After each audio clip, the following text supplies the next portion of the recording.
Today is Monday, December 21st, 2020. Coming up on Roland Martin Unfiltered, broadcasting live from Atlanta. Vice President-elect Kamala Harris, she comes to Georgia to campaign for John Ossoff and Raphael Warnock in Columbus, Georgia. We were there, and we'll show you what she had to say. In Lamarck, Texas, the police department, they have released body camera footage of the officer who shot and killed a 22-year-old Joshua Feast earlier this month. We'll talk with attorney Ben Crump and Lakeisha Feast, Joshua's mother. Also, a coalition of black pastors in Georgia say Senator Kelly Loeffler's attacks on Raphael Warnock are also attacks on the black church. We'll talk to two of those pastors. President-elect Joe Biden gets his coronavirus vaccine today, and doctors continue their efforts to convince people to do the same. We'll give you the latest on COVID-19. A Dallas couple's cars were set on fire and Trump 2020 was painted on their house. We will share more with you. Plus, recently released body camera footage won by police officers in Boston showed them deliberately running into protesters with their cars. One officer even bragged about it. And a statue of Confederate General Robert E. Lee has been removed from the U.S. Capitol and will be replaced by one honoring a civil rights icon, Barbara Johns. A Kansas City newspaper is apologizing for its racist coverage over the years. A Virginia Beach black man is handcuffed for a crime he had nothing to do with. And Morris Day is here. He has new Christmas music that we'll preview. Yo, it is time to bring the funk on Roland Martin Unfiltered. Let's go.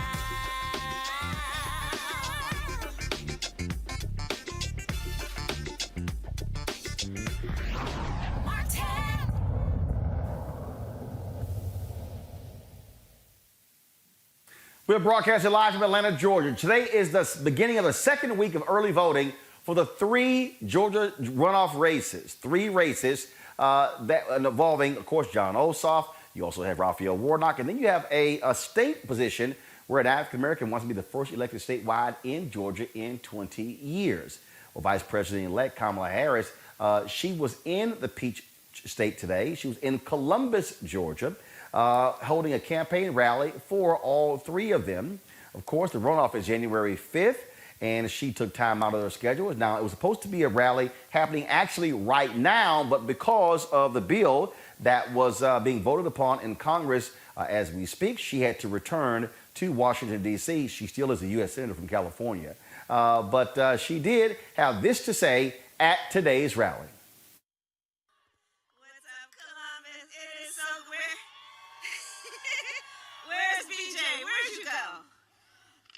BJ, tell me, can we please give it up for her? So, BJ, I don't know what she doesn't do because she does everything. You got to know about her because she is an incredible leader. She, through this campaign up to November, was organizing folks, was registering folks, everyone from young students to the younger of the oldest of us. She has been organizing people and still continues to be such a leader. And when I look at someone like BJ, I know our future is bright. Let's give it up for BJ.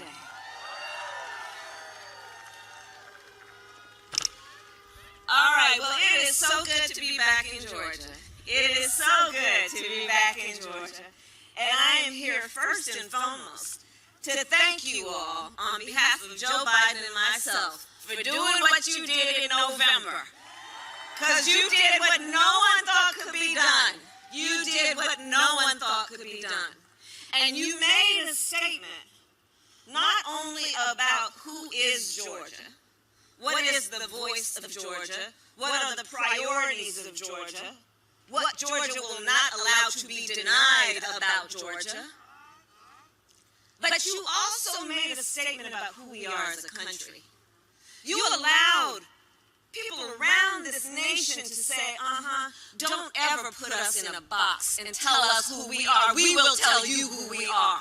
That's what you did. That's what you did right here in Columbus. And so I am here, first and foremost, on behalf of Joe Biden and myself, to say thank you. Thank you for what you did. And of course, no good thank you comes without asking for a little bit more. So, January 5th. January 5th. You know, 2020 has been a difficult year.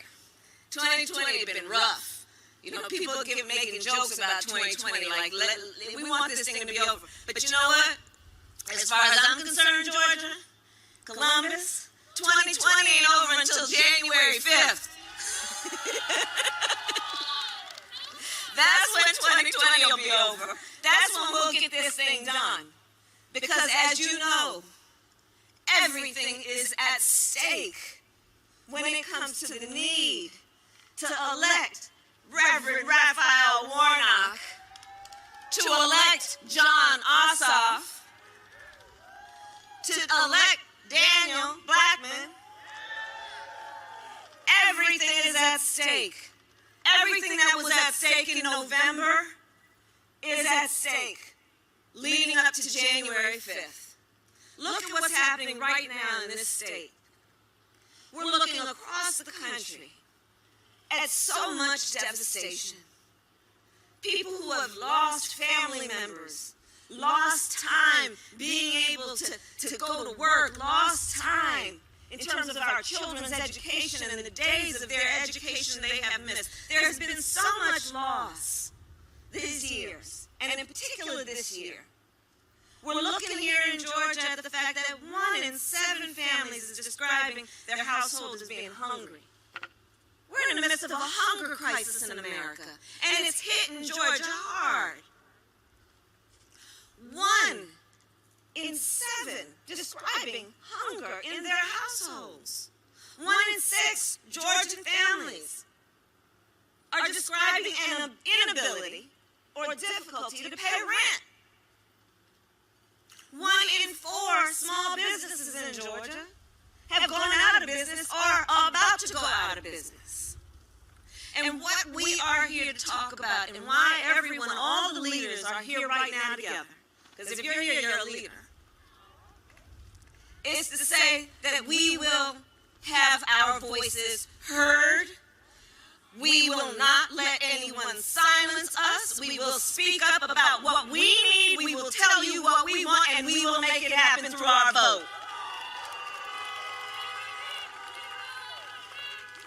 And just like you did, you will do it again. And here's the thing, you know, I was here, Joe Biden was here, we were all here together in Georgia before November.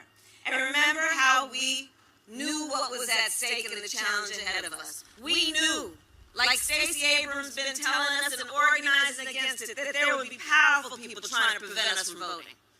We knew the kind of games they would play to make it difficult, to suppress our vote, to make it confusing, to discourage us. And in November we talked about that and we said we know the challenge that is before us. Well, the same challenge exists today. Of course, VP-elect Kamala Harris was here because Democrats understand how critical these 2 seats are. If Democrats win these 2 seats, that means they control the United States Senate. It'll be 50-50. And once she is inaugurated, she would break any tie. This is also important because it would solidify Georgia as a swing state, a state that is no longer solid red. And so all this is at stake here. And so that's what you're looking at here. Joining us right now on our panel, Dr. Avis Jones-Weaver, political analyst, Mustafa Santiago Ali, former senior advisor for environmental justice, EPA, Julian Malveaux, economist, president, Emera Bennett College. First and foremost, I'll start with you, Avis, and that is when you look at what is happening in this state, it is a changing state. The work that you heard Kamala Harris say, the work that Stacey Abrams and Fair Fight and others did, registering people, going out there, putting folks on the rolls, the fact that you're seeing significant increased black turnout, Latino turnout, young voters turnout. This is how you change a state. And so they want to constantly have the momentum. Last week, 1.3 million people have already voted in person or via absentee balloting. And so Democrats, they want to win this on the ground. Republicans want to saturate the airwaves. But the reality is there's no more airtime to buy. This is going to come to turnout. And that's why today's rally was so important. And going to a place like Columbus that's not in metro Atlanta, but that has a sizable black population. Absolutely true. I mean, if you look at where we have been with Georgia, what we're seeing right now is a state that is shifting demographically. And then you compound that with the just tremendous organizing that's been happening at the grassroots level with, not only Stacey Abrams, but if you look at what LaTosha Brown is doing and others who are based in Georgia all the time, various members from the Black Women's Roundtable, there has been a lot of work that has been put in to give the outcomes that we saw in November. And guess what? They have not let up one iota. They are still out there doing the work to get that turnout because they know that everything that they fought for in November is on the line with this particular runoff. And if anything, they're just doubling down and going even harder so that they can make sure that that turnout is at least at the level that it was for the November election. Hopefully it'll be enough to take them over the finish line. When you look at what is happening in this state, when you look at, again, these critical rural areas, Mustafa, it means going there, spending the time there. We were in Savannah on Friday. We were in Athens on Saturday. The folks at Black Voters Matter, I've been talking to them. They're focused on places that's not Atlanta. They are focused on these rural areas because they want to increase the turnout in these places. Yeah, it's amazing that folks are everywhere, it seems like all the time. And they're actually making sure that they're talking to folks who normally or sometimes actually get, unfortunately, don't get the attention that they deserve. So I know, Daniel Blackman, who's a good friend of mine, that he's always been focused on rural communities. I know Reverend Warnock very similarly understands the value and the power of making sure that you're creating a coalition that touches everyone. So it's exciting to see so many doors continually getting knocked on and making sure everyone know that they are valued, that they're going to be honored by these folks, and that they are needed to make it across the finish line. Julian Malveaux, this is going to be obviously a very, very, very close race.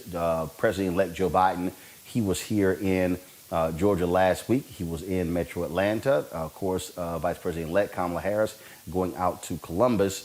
We saw Senator Tim Kaine from Virginia. He has been here. Also, Julian Castro has been here with John Ossoff. And so no word if former President Barack Obama plans to come to Georgia. But Democrats certainly need to pull out all of their guns in order to combat Republicans. They are the incumbents, Kelly Loeffler and David Perdue. And so, so the question is, I doubt, there's no word whether Bill Clinton or Hillary Clinton or others are going to come here. But again, they have to pull out all of the stops to make sure to get their folks out in order to win. Roland, you're absolutely right. And Mustafa is right about the whole issue of where people are going. Jamie Harrison in South Carolina has a pack that talks about I forget the name of it. It's like the end of the road pack. But it's people who have never been touched by political figures. So they feel completely alienated. So going to Savannah, going to rural Georgia, that makes a lot of sense. I'm not so sure, to be honest with you, how much sense it makes to bring an Obama or a Clinton in when you have that Barbie lookalike running around talking about radical socialism, etc., because we don't want to alienate those who are on the fence. I think it would be great, especially if President Obama would come. But I also there's nobody on the fence. Julian, there's nobody on the fence. Nobody's on the fence. This is not an on the fence election. They've decided. The issue is you got to get them out. And so bringing in, and Obama brings cameras, brings attention. You got to get people excited and get them out. Nobody is like, there are no undecideds in Georgia. But Roland, seriously, okay, getting them out is one thing, but who are you getting out? Bringing an Obama in, does that bring the crazy, you know your word, crazy, you know what, white people out? Because right now, at this moment, you have these crazy, you know what, white people who are basically rallying themselves around, what's that girl's name? The Barbie. And Kelly Loeffler. Okay, I didn't forget her name. I just don't call fools' names in public. No, anyway. you need, but here's the deal, though. Here's the deal. They're talking about bringing in Trump, bringing in Mike Pence. So guess what? You got to match big gun with big gun. Okay, I don't disagree with you. I'm just thinking ahead.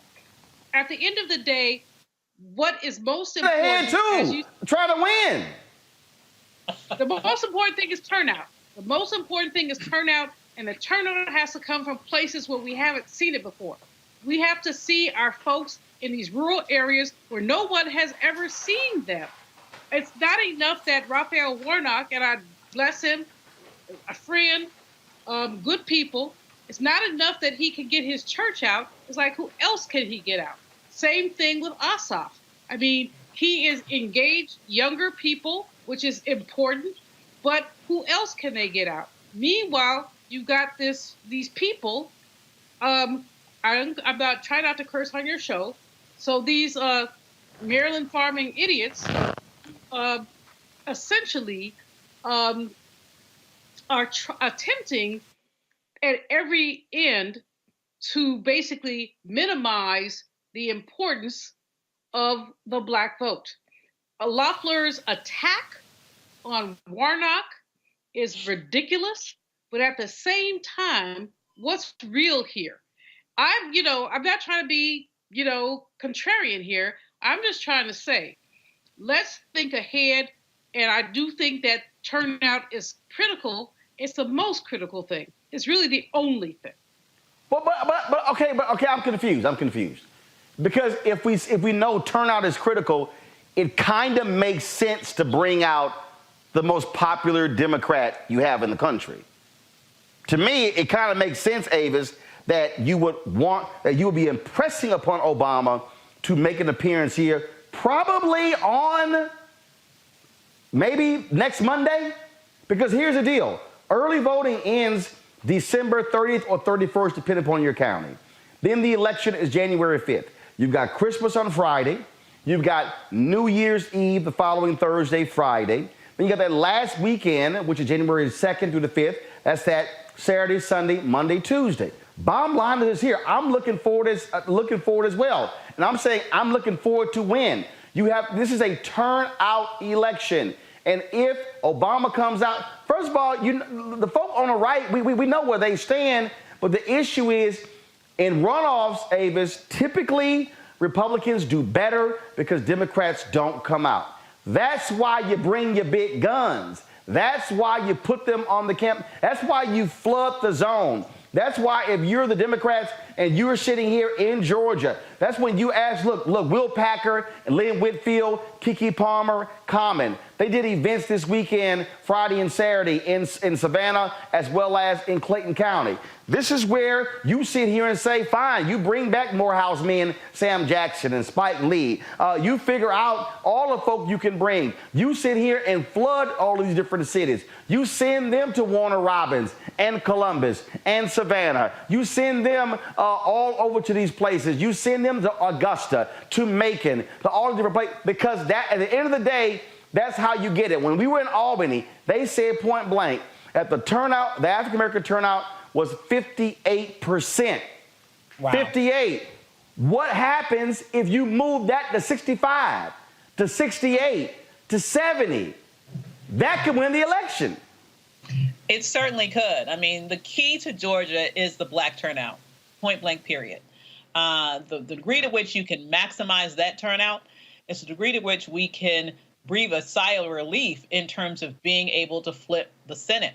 And I happen to agree. You want to be able to pull out all your guns. Now, I would happen to think that if you ask me, the most popular Democrat in America is actually Michelle Obama.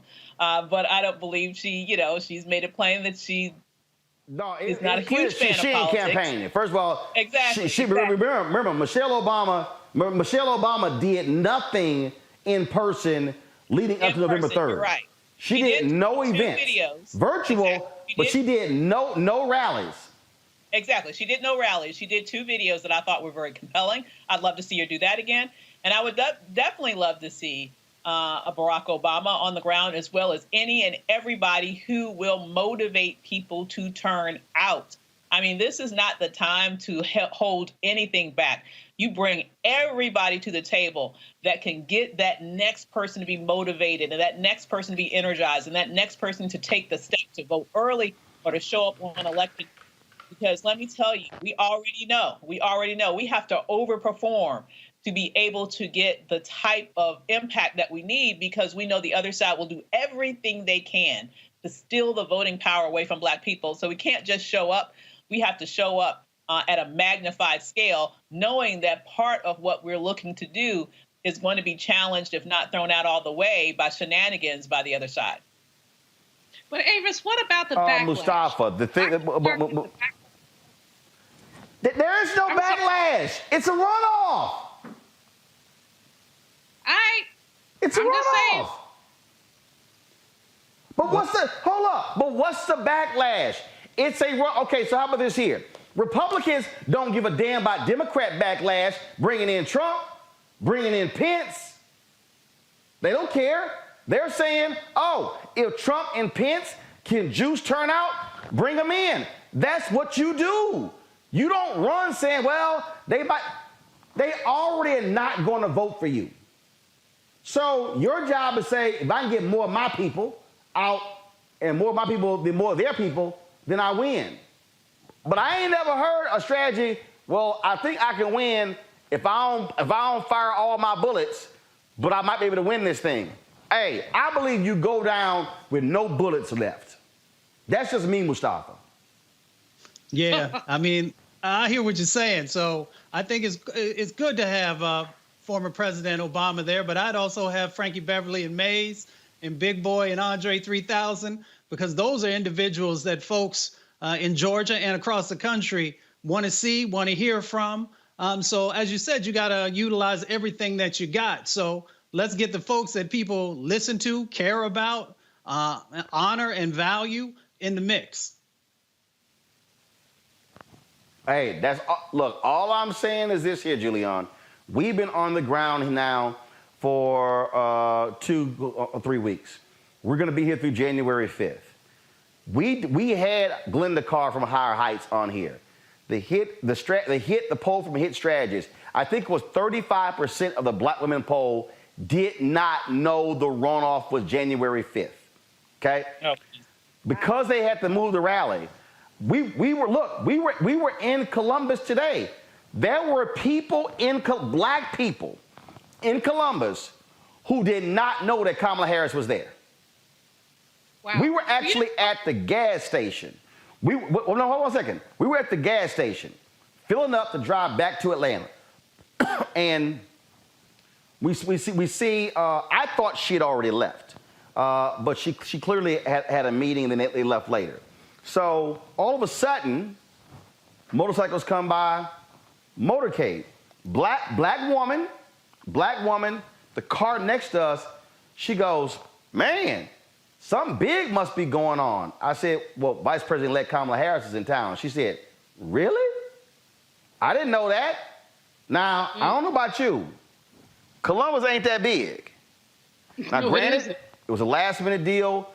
It was a last-minute deal. The thing dropped on Saturday. The drive-in rally, they were filled to capacity.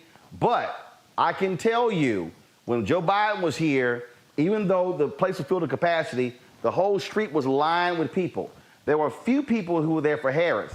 But again, that's one of those things to me where you want to bring in a wave of heavy hitters and people know what's going on, and it's just constant awareness, because, again, there are people in this state who don't even realize there's a runoff on January 5th.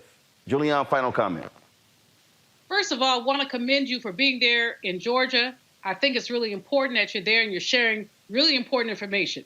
Secondly, I agree with you that there's not enough information out there and it needs to be out there. Thirdly, my concern is that I'm not trying to be a contrarian, although I've been accused of that many times. But I just think that we need to think about how this plays out. Obama is a lightning rod for white people. And so are many others. And so while we strategically use folks like Vice President-elect Kamala, I think we also just need to think about some of this. I think Mustafa is right in terms of who people listen to.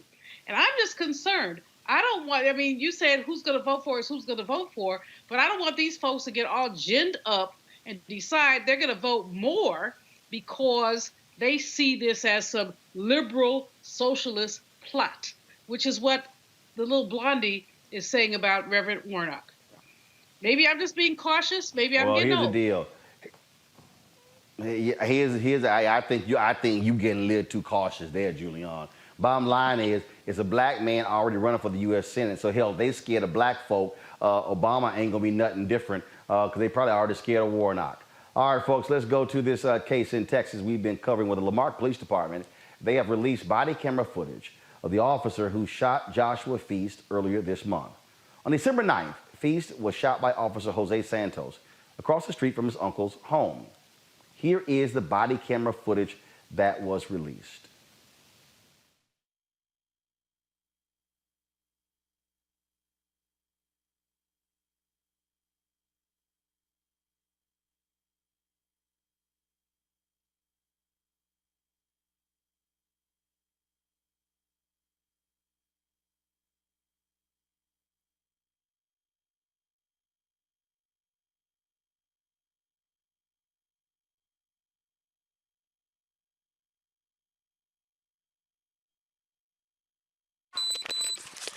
Thousand block of Purtle, send me units now.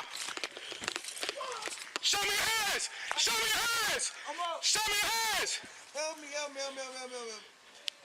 41, we're in front of 1010 Purtle. Stage medics. Help me, please. First unit to get here, I need you to recover the gun. He dropped it just outside of Dodge Charger. Stay on the ground, do not move.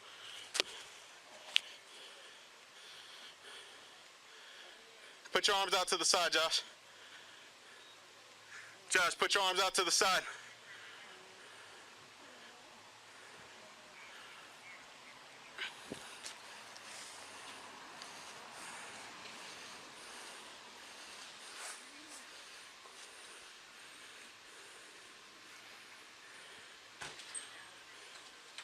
Hey, stay inside for me, stay inside for me. It's somewhere on the ground. He pulled it out his waistband as he took off running.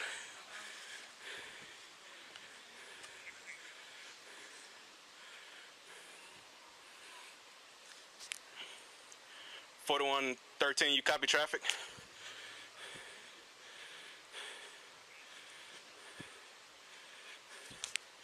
(10-4), just make sure you copy traffic. Hey, keep an eye on that house too. This house? Yeah, the Cyrus's house. 41, see if County and Tech City can send units out here. We got a large crowd starting to gather. Josh, talk to me.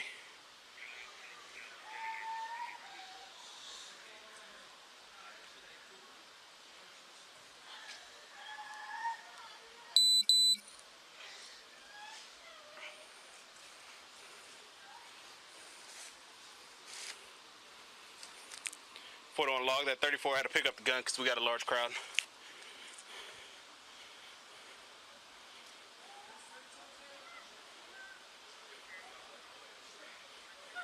Rob, please don't start, Rob. I'm gonna talk to you in a little bit, Rob. I heard you say, I heard the gunshot, then I heard you talk about showing your hand. The gunshots fired first, then you talk about showing your hand. I heard that, man. soap in your hand. That's some fucked up shit. Y'all back up. Y'all back up. I heard that whole ass. I heard that. I heard you talk about a nigga. Wow. The first one. 41, I need units here quick. Have step it up. I don't care where they come from. Y'all back up! Back up!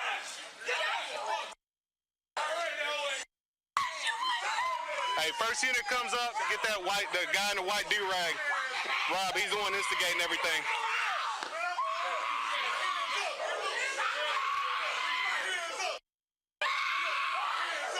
Still breathing, dog. I can't get... Rob! Hey! Rob! Rob, I can't get medics here till y'all stop.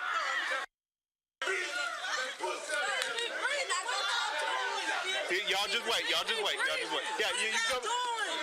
You see this? I can't get medics over here till we get this figured out.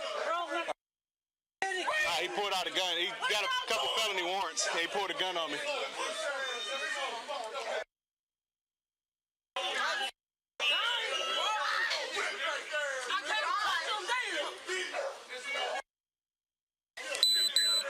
41, when I get supervisor here, I'm gonna need y'all to determine if we need to bring the medics in or carry him out.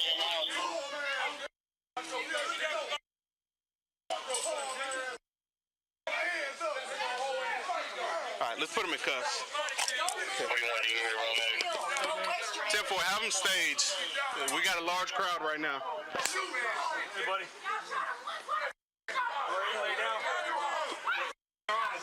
I can't hear what you're saying. I got a lot of screaming. Investigators say Feast was a person of interest and possibly connected to the recent shootings in the area. Now, according to Feast's uncle, the 22-year-old was outside talking to the mother of his child. That's when Officer Santos was driving down the street and made a U-turn. Santos pulled up and yelled Feast's name. Feast took off on foot, and then Officer Santos opened fire, striking Feast in the back.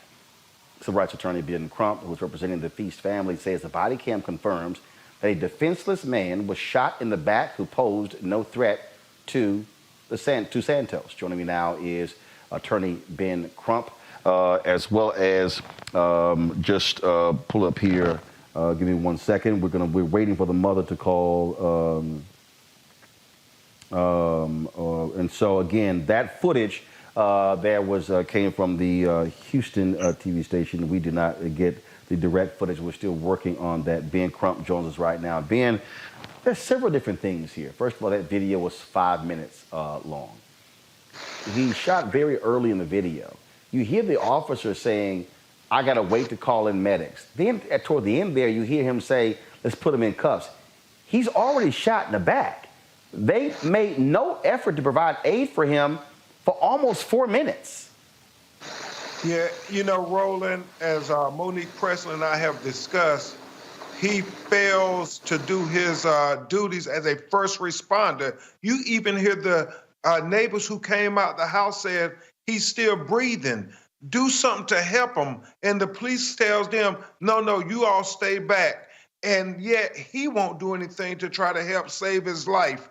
We believe that, you know, once we get into this case, if there was any chance that medical attention paid to Joshua Feast would have saved his life, that's going to be another charge on top of the unnecessary shooting of a defenseless man in the back as he ran away from him, Roland.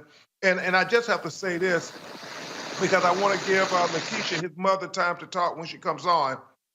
The witness accounts out there on that video clearly say the officer never said stop. He never said freeze. And the only time, Roland Martin, that he said, put your hands up, is after he shot him and he's lying on the ground, bleeding out, dying. One of the things that is also strange, you hear the officer saying to the crowd, get back, get back, get back, send units in as possible. And again, what is strange to me is that you shoot someone, you offer no aid, then your whole deal is get the crowd under control. There's a body laying right there. And then put the cuffs on him? Yeah. And based upon the autopsy y'all had conducted, showed that pretty much he was dead there on the ground. Yeah, and then they put the handcuffs on him, Roland. And, you know, it begs the question, Roland Martin, because you and I talk often. I know Mustafa was on earlier, and we were talking about how much he enjoys our conversations and fighting for our people. Think about this, just opposed to Kyle Rittenhouse, the young white man in Kenosha, Wisconsin, who shot 3 people, killing 2 of them, and had an assault weapon around his neck walking towards the police. And they did not see him as a threat. Nobody attempted to arrest him. Nobody shot him in the back. Nobody killed him. But yet, a black man running away from you, who you claim has dropped the weapon, based on your own testimony, why shoot? Why treat him less than a human being when you handcuff him while he's obviously unconscious? But that's how they do our people. And it reminds me of the scene with Michael Brown and Ferguson, where the black people started gathering around. And it reminds me of George Floyd, where all the people started gathering around saying, look at the lack of humanity that they extend to our children. That's precisely it there when you talk about that lack of humanity. You and Joshua Feast's mother first got to see this video, correct? When was that? When did the city show y'all the video before it was released to the public? They showed it to us, Roland, on Thursday afternoon. And, you know, his mother has been such a pillar of ability for her family. He's been dignified and faithful, trying to be there for his 3-year-old son and his 5-year-old daughter, Joshua Jr. and Aaliyah. But it was when she saw that video and saw her son lying on the ground, not blurred out, because when you go to your social media and my social media, we want people to see actually him lying on that ground as his mother saw him, saying, I'm hurt, help me, I need help. And that's when she just lost it, because she's like, and he won't help my son. He shot him in the back, and now he's just going to let him die. And that's her firstborn son, Roland. So this is why we have to bring attention to this matter, because this is the 95th person killed since George Floyd was tortured to death in Minneapolis on May 25th, 2020. The 95th black person killed. Let me be clear about that. We are waiting to speak to the mother of Joshua Feast. They'll let me know very soon when she is on the line. Ben, we think about this case. We think about Michael Slater. We think about so many different cases where these officers firing weapons at someone who's running away. And it begs to ask the question again, why are you firing at someone who's running away, who didn't assault you, didn't fire at you, but it's sort of like, oh, I see weapon, I'm about to fire at you. I mean, and again, because here's the deal. The officers say, oh, he had a couple of felony warrants. You know who he is. You know who he is. Yeah. Roland, it's one of the most cowardly things you can do, to fire at a defenseless man running away from you. But it's almost like a cliche, the police shooting black men in the back. When you think of Stephon Clark in Sacramento, California, in his grandmother's backyard, when you think of Laquan McDonald in Chicago running away and all 14 of those police officers lied, and questions about Rahm Emanuel, what he knew. When you think about Terrence Crutcher in Tulsa, Oklahoma, walking away with his hands up slowly, hands up, don't shoot on video, and the white policewoman, Betty Crutcher, shot him in the back. And then you think about Jacob Blake Jr. in Kenosha, running away from him. The guy grabbed his shirt, shoots him 7 times, point blank range. And as Monique and I were talking about it, and then we look at Joshua Feast, and as Monique broke down to me so eloquently, you know, she's one of your panelists. Monique Presley is brilliant, and I know this is your hometown, so it's really personal to you and her. But it is this whole notion of them lying about it or attempting to lie about it. The sheriff said his investigators said that Joshua Feast pointed the gun at him and was coming towards him.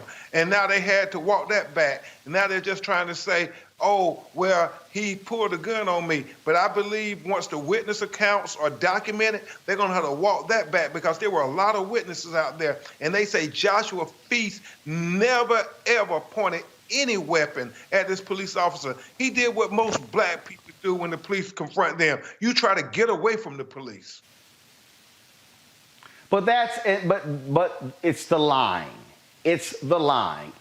This to me sounds just like Laquan McDonald. When they lied, the cop said, oh, Laquan McDonald was charging at the cop. And then the videotape that Rahm Emanuel tried to suppress until it was released showed exactly what happened. He was not coming forward. It was a flat out lie. And this is what I also keep saying. When these cops lie in these statements, that should be automatic termination.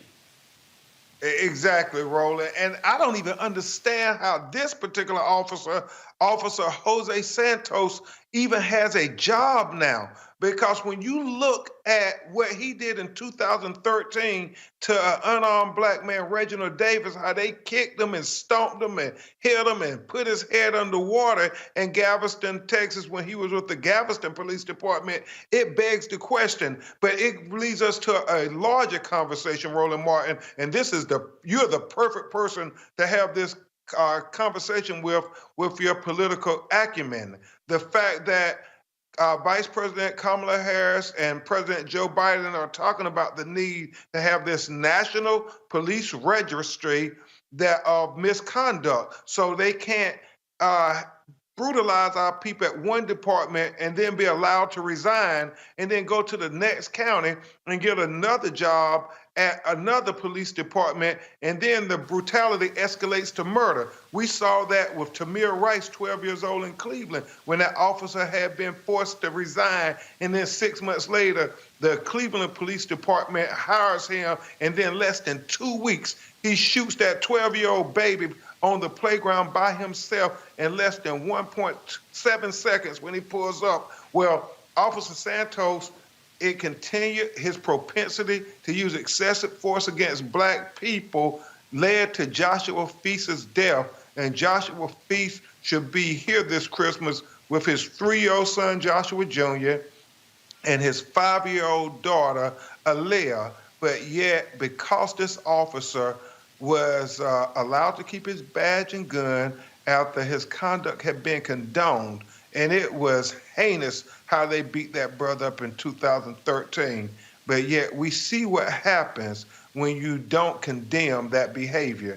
It leads to our children being killed. Looks like we're having some difficulty reaching Lakeisha Feast. So hopefully we'll be able to get her on the show tomorrow. Ben, we certainly appreciate you joining us, sharing this information with us. It's a story that we certainly are going to continue to cover. And again, and to your point, George Floyd was murdered Memorial Day in May of 2020. And we continue to see these actions take place by police departments, which shows you why you need the George Floyd Justice Act on the federal level, which shows you why you need to deal with qualified immunity, which shows you why you need to have counties and cities also changing policies. This battle, people can get mad with the slogan of defund the police, but as you said, 95 people, 95 families, 95 African Americans have, since George Floyd's death. Repeat that again, Ben, for people. I want it to sink in, especially for the people who talk about defund the police. What you said, the number 95. Since May 25th, 2020, practically June, within a 6-month time span, 95 African Americans have been killed by the police during a pandemic, Roland Martin, during the time we all supposed to be shut down. Everything seems to have shut down in America except racism and discrimination as it relates to Black people having confrontations with police. And that's what the issue is. And that's why we have to have the Biden administration address this matter in their first 100 days. We cannot wait on this because look how many children we lost in just these last 150 days. Absolutely sad. Ben Crump, we certainly appreciate it. Thank you so very much for joining us, sir. Thank you, Roland. Mustafa, to the point Ben made, again, people, all this brouhaha over the phrase defund the police, 95 Black people dead at the hands of cops since George Floyd was murdered less than 6 months ago. Yeah, many of these are executions. I don't think there's any other way to say it, but then just to call out that they are executions.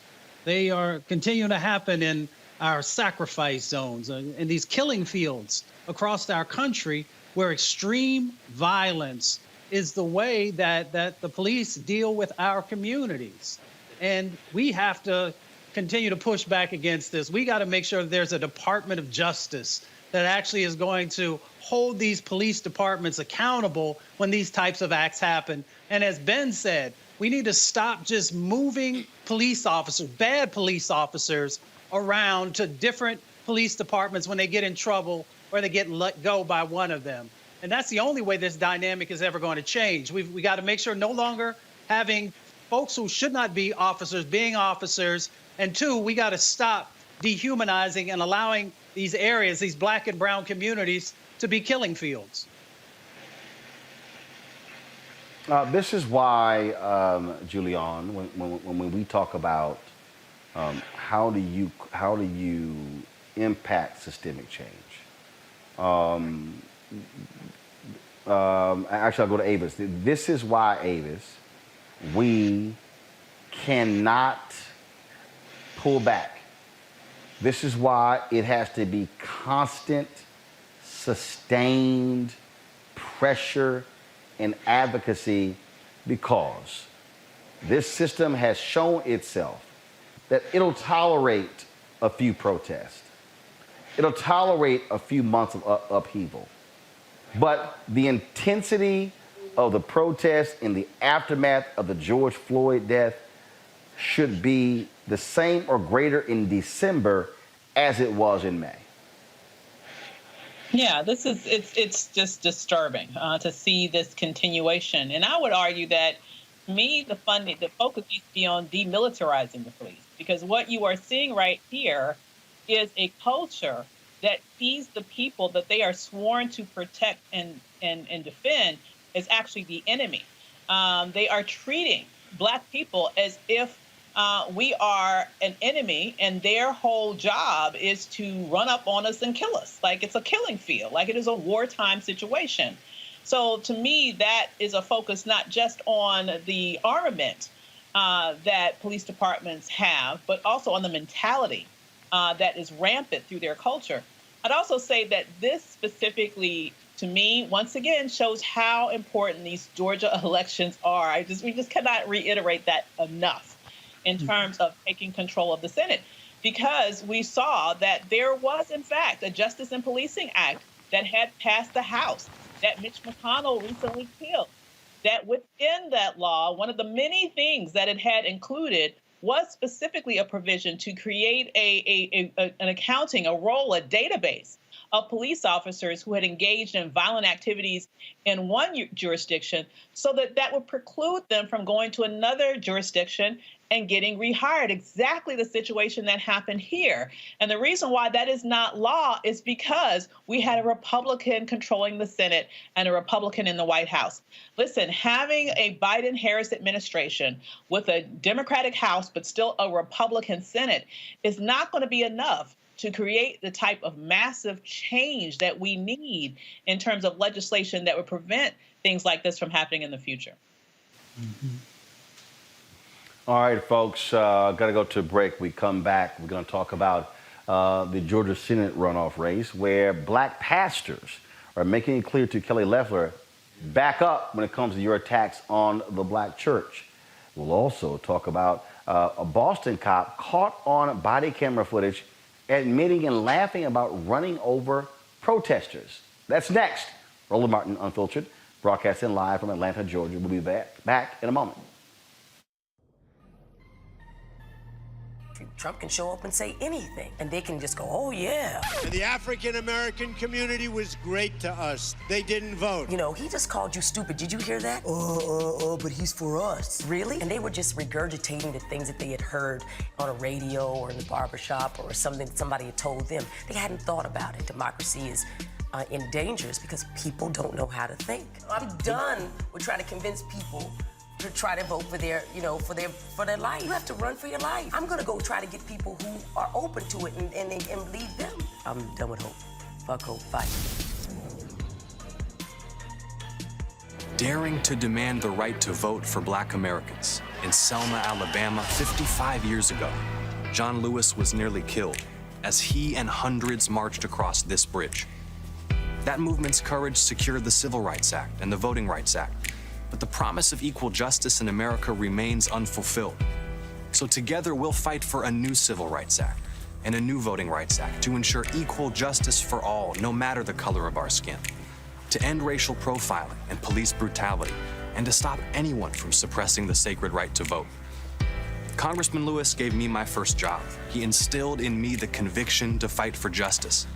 He said to never give in, never give up, keep the faith, and keep our eyes on the prize. I'm John Ossoff. I approve this message.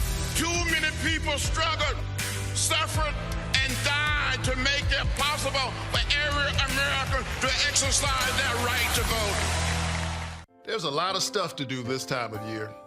Get the tree. Done. Hang the lights. Not yet. Wrap presents. Check. But this year, there's one extra thing to do. Vote. That's right. Early voting starts December 14th, so make voting part of your holiday plans. It'll probably take you less time than it'll take me to do this. I'm Raphael Warnock, and I approve this message. We learned early in Sunday school that thou shalt not steal, thou shalt not bear false witness, thou shalt not have no other gods before me. Raphael Warnock's opponent seems to have forgotten these basic Sunday school lessons. Her gods of greed, her lies about Pastor Warnock, and her shady Wall Street practices are evidence of this. And on January the 5th, let's bear witness that greed, lies, and shady dealings don't represent Georgia. Let's send Raphael Warnock to the U.S. Senate to fight for the least of these and not Wall Street billionaires.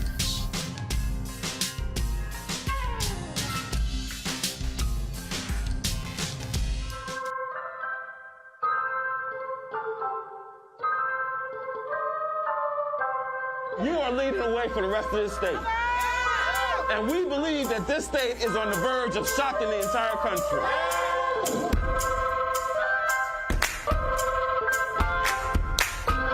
Keep your eyes on the prize and hold on. What y'all know about that damn office? And ultimately, we know we can't let nobody turn us around.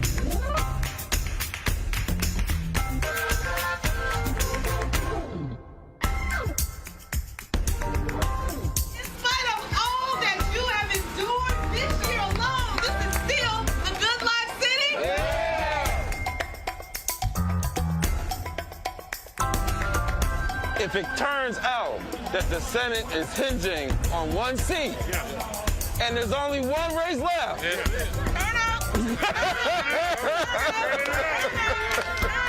that's right.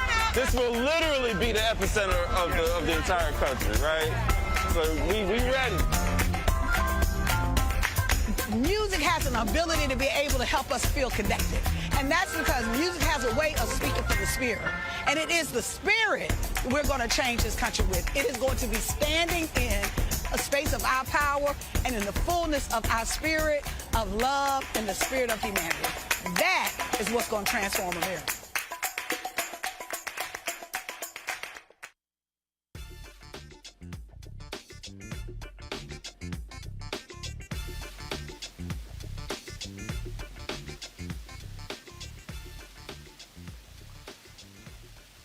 In an open letter published on Saturday, dozens of black church leaders from Georgia ordered or demanded Senator Kelly Loeffler to cease and desist her false characterizations of Reverend Dr. Raphael Warnock.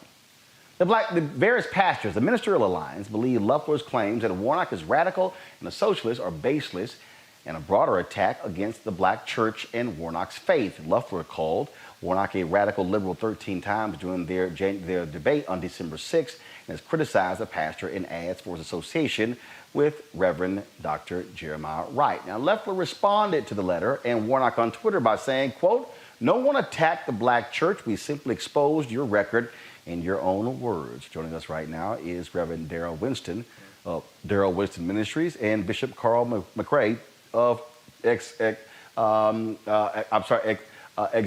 Lighthouse International Christian Ministries. Is that correct? I think I pronounced it right. That is correct. All right, then. First of all, let me start with you, Reverend Winston. This letter, very strong language, highly critical of Kelly Loeffler, also by saying, ripping her for her comments about Black Lives Matter, saying she's been quiet about the Proud Boys. Absolutely. Absolutely. The sheer hypocrisy, taking a page from Trumpism, where they think that they could say anything to spew lies and deceit, and thinking that we should just take it lying down. And we're saying to her in no uncertain term, as my grandmother and the elders used to say, growing up, you're a lie and the truth is not in you.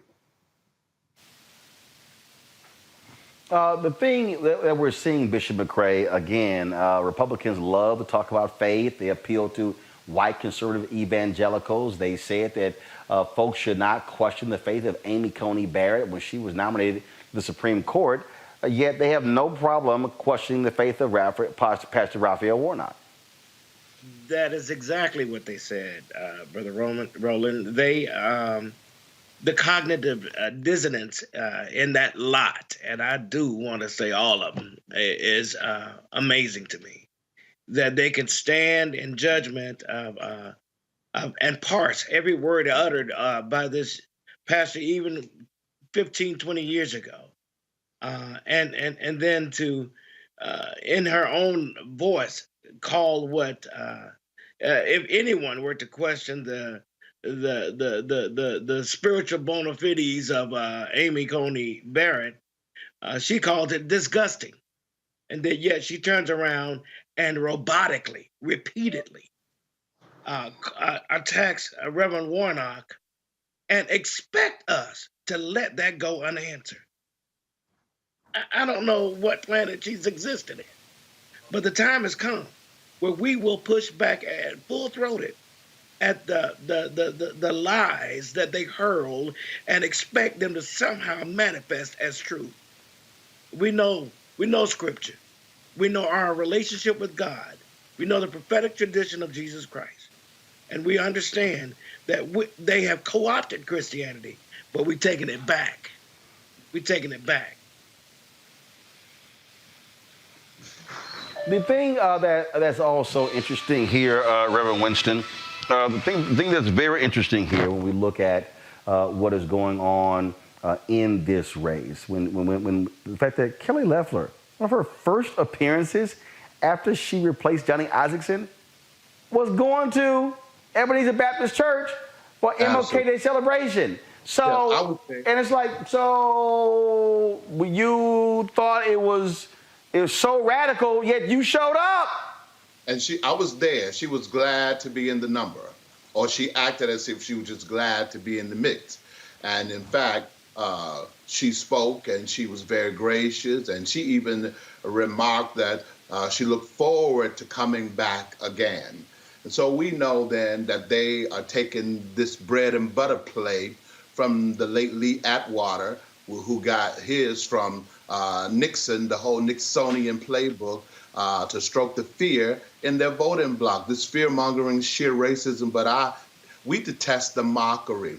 And to make mockery, we know that the Euro-American churches and white evangelicals have long expressed their disdain for the African-American congregations and despise and prophetic preaching. I told them this morning, we forget that when Dr. King spoke out against the Vietnam War at Riverside in 1967, he was persona non grata. And then now all of them claim to love Dr. King and seek to hijack his message. They talk about the 63 Dr. King, but they don't want to deal with that 67 and 68 Dr. King that call for the redistribution of wealth. And so we're saying, because you got people in our community who are ahistorical, they don't have a sense of historical continuity, they don't see anything wrong.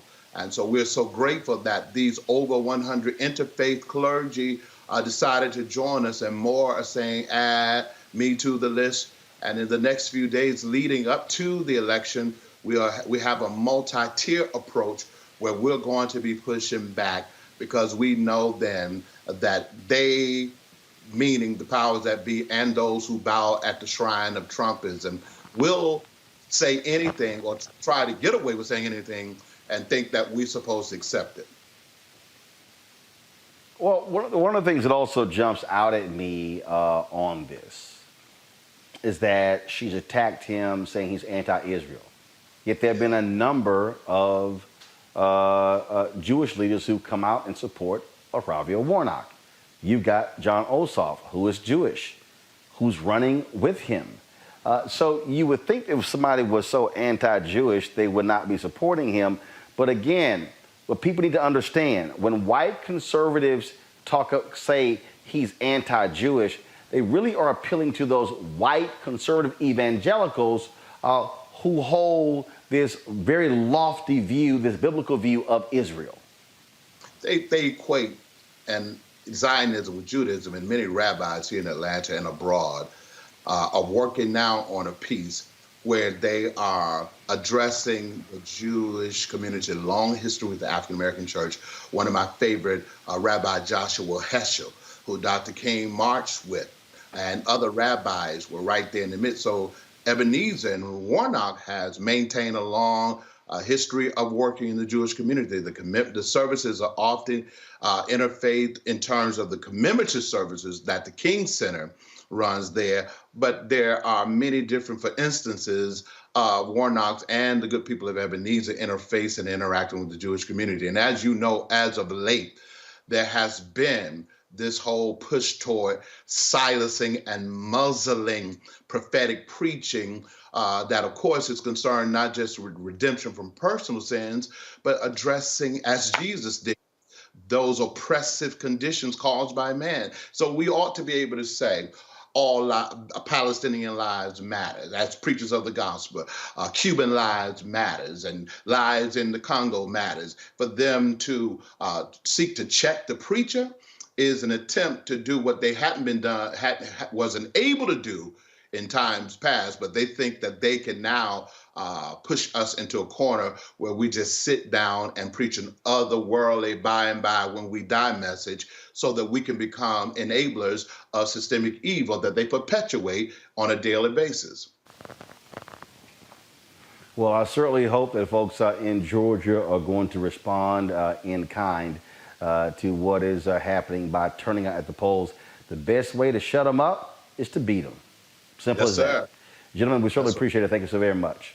Well, thank you, Roland, for having us. Love your show, and we appreciate you opening up your platform for us to share.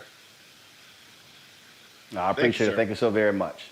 All right, folks, here in the United States, more than 17.9 million people have contracted COVID, and more than 318,000 Americans have died from the virus.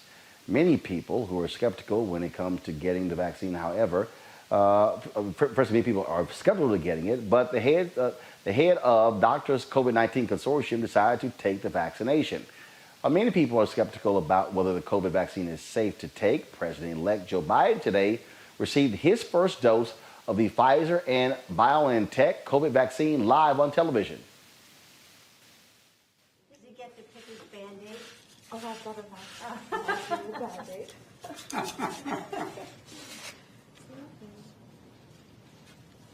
I'm ready. Okay.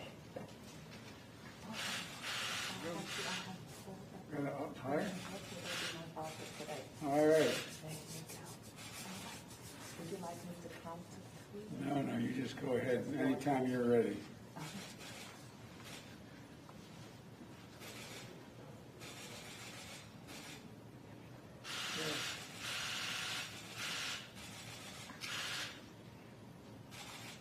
It's worth saying that this is great hope. I'm doing this to demonstrate that people should be prepared when it's available to take the vaccine. There's nothing to worry about. I'm looking forward to the second shot. So is Jill. She's had her shot earlier today. She loves shots, I know. In the meantime, I know I don't want to sound like a sour note here, but I hope people listen to all the experts and the Dr. Fauci's on, talking about the need to wear masks during this Christmas and New Year's holidays, wear masks, socially distance, and if you don't have to travel, don't travel. Don't travel. It's really important because we're still in the thick of this. It's one thing to have the vaccine show up at a hospital. There's another thing to get the vaccine from that vial into a needle, into an arm. And there's millions of people out there that are going to need this. Mustafa, we saw there where President-elect Joe Biden taking the shot. Look, you ain't going to see Donald Trump sitting his ass down taking the shot, even though he actually contracted coronavirus, because he doesn't care about actually leading by example. What he chose to do is to be stuck on stupid. You've had these White House Christmas parties packed with people, and guess what? There have been people coming home testing positive for COVID-19. You got to be dumb as hell to go to the White House for anything with COVID, with that place being a major spreader of COVID-19. Well, we should just call out the fact that the White House is a petri dish. If you go in there, you know you're probably going to end up getting something that is not going to be helpful to your body. I really appreciate President-elect Biden for his leadership. You know, not just sharing words with folks, but actually putting that together with the actions, you know, sitting down, having a mask on, getting the vaccine, and then continuing the conversation with the country that it doesn't stop there, that we still have actions that we can do to help us to deal with the pandemic that we find ourselves in by not traveling, by doing the social distancing and the other things that CDC and others have shared with us will help us to win on the pandemic. Julian, it's not that actually hard to lead, but you kind of got to want to. And what we have here is a petulant child who is so angry and upset that he lost, that he just simply can't help himself, just whine and complain. And that's what we're seeing from Donald Trump. And frankly, according to White House aides with various reports, he's just said, what the hell? He doesn't care about coronavirus, doesn't care about the response. He's just mad and ticked off and is sitting here just on Twitter because he lost. That's what, he's literally acting like a spoiled brat. Actually, Roland, you are giving spoiled brats a bad name. This man is a 70-some-year-old overweight child who, if you could just picture him laying on his back with his feet kicking because angry that he lost. But that's not the point here when we have 315,000 Americans who have perished because of coronavirus. When he continues to have rallies, to have parties, or to have his people have parties, to do all of that, it's an absurdity that we cannot fathom, because really what he essentially seems to be trying to do is to basically salt the earth so that when President-elect Biden comes in, he has an even greater burden to deal with. Even more than that, we know that there are so many irregularities. How you gonna go to the Supreme Court at the last minute and ask them to turn the election over when they already said they weren't gonna do it? Here's why. So you can raise money. So we've got this guy who is acting like the last of the living boneheads, and that's the nicest word I can use on the air. Last living boneheads, basically undermining our democracy. This is a pandemic that is killing people. And many of us have had to moderate our behavior. My mama is 92 years old. She's had a stroke. I want to go home more than I want to do anything else, Roland. But I can't. First of all, my sisters told me to keep your black you-know-what in Washington because I'm over 65 and I'm diabetic. But secondly, all of us have had to make these kind of adjustments in our lives. And meanwhile, this man is sitting there acting like a you-know-what. It's absurd. It's ridiculous. But the worst part of this is that his Republican colleagues will not call him on it. A few of them have, but not many have. And so America is taking the hit. All of us are taking the hit. And he is not responsible, nor are his colleagues.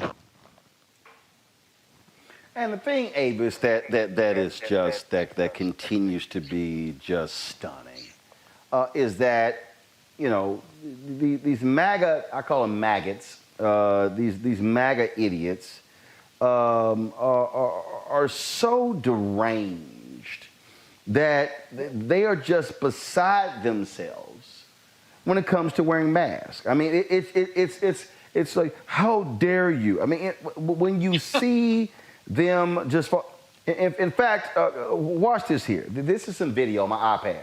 This is a video on my iPad. Okay? That, y'all, this fool laid down. This fool laid down in the middle of the store on the floor. He laid down. We're going to try to get the video straight for you in just a second. We're having a slight technical issue here. But he is so mad and upset. He is so mad and upset, he was asked to wear a mask. He lays down in the middle of the floor. That's a grown-ass man, Avis. It is cult-like behavior. I think we really should examine this. You have cult-like behavior. Individuals have been brainwashed by the propagandist in chief. And they have been brainwashed to the degree that they will believe anything that he says, even if it puts them in mortal danger, even if it puts their family in mortal danger. This is literally the equivalent of drinking the Kool-Aid, in real time. They are willing to risk their lives, their families' lives, and by the way, our lives when we have to interact in public with them, because they are so blindly loyal to a pathological, lying, narcissistic psychopath. It is absolutely crazy. And, if there was, at what point, at this point, I guess we're almost done with it. But I have to tell you, I'm beginning to wonder why we even have the 25th Amendment. Because this man is a clear and present danger to the citizens of the United States. You can look at it from the standpoint of COVID. You can look at it from the standpoint of, having Russian bounties on the heads of soldiers and doing nothing about it, all the way up to having Russians infiltrate all of our major federal agencies and having nothing to say about that either. He's clearly a plant, and he's clearly someone who is spreading lethal misinformation to literally millions of people. I've got to show you one more video. I'm going to play the audio on this one as well. And again, the sheer stupidity of these people. Wearing a mask is not hard. It's not. But for these people, you swear it's the end of the world. Watch this and listen.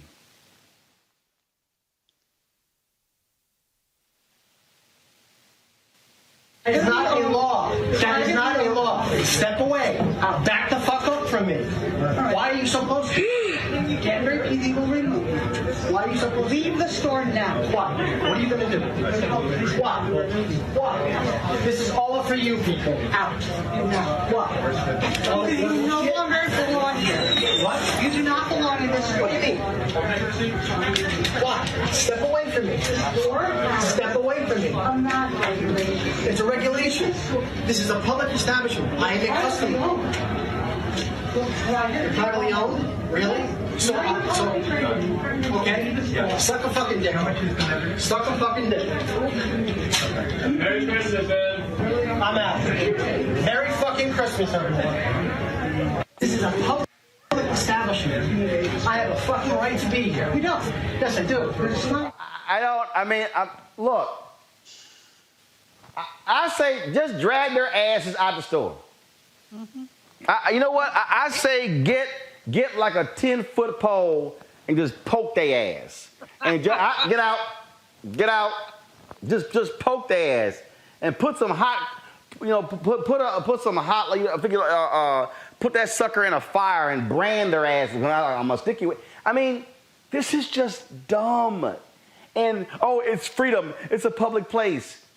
318,000 people are dead, and these people, you're just infringing on my liberties. I'm an American.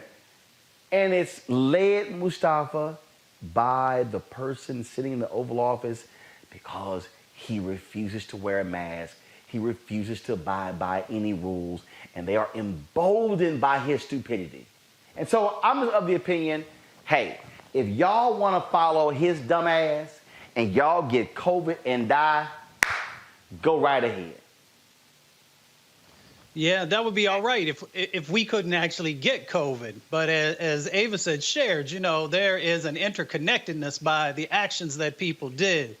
It's interesting that when you had the gentleman laying on the floor and then you had the other person, using that language and actually trespassing after he was asked to leave, that folks, weren't getting arrested.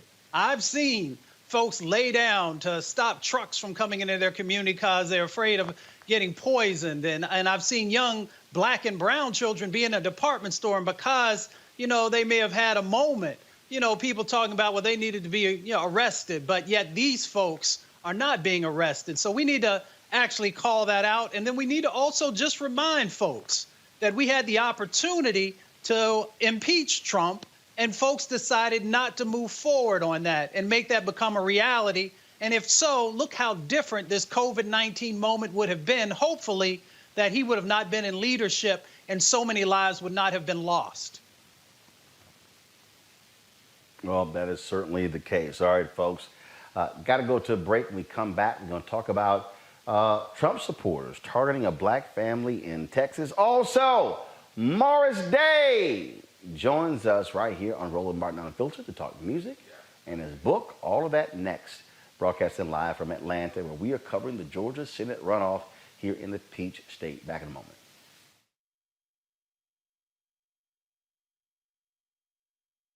You wouldn't have so many people trying so hard to stop you from voting. There is some value there. But even when you talk about that people are not paying attention to your issues, I can't pay attention to your issues if I don't even know you're there. And the only reason people are going to know you're there is when you show up to the polls and vote. That's when that power manifests itself. But as long as you stay home, as long as you're making excuses, then guess what? You will always experience these issues that we're experiencing today. And another thing, don't get caught up in the candidates, right? There's no such thing as a perfect candidate, but you should be going to vote for the most important person, and that is you and the one you love. You talk about you'll fight for the one you love. You're willing to die for the one you love. You need to ask yourself, are you willing to vote for the one you love? Because if you don't, there's going to be somebody's neck on yours pretty soon.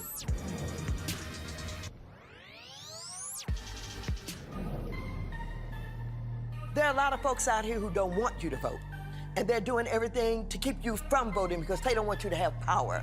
They don't want you to have the money. They don't want you to have the resources to have a decent quality of life. And those are some of the people who are living in the best styles with the most money in this country. So if you don't want to have them continue to tell you what you can't have, you better get out here and vote.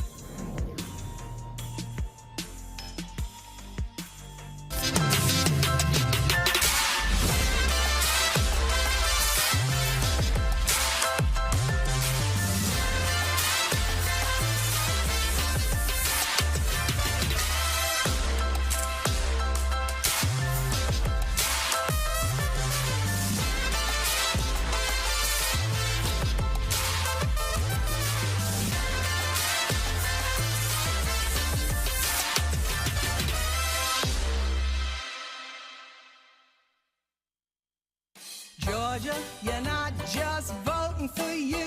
No, you're voting for me too. Georgia, I got you on my mind.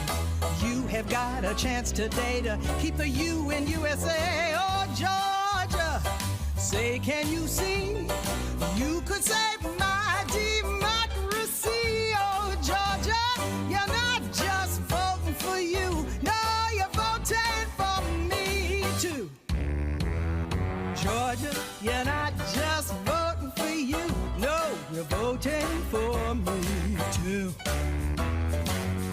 I know you gotta be tired of washing hands and wearing masks, but you could save the planet's ass. Oh, Georgia, we're all waiting to see if you've left the Confederacy. Well, welcome to the 21st century. No, you're voting for me too.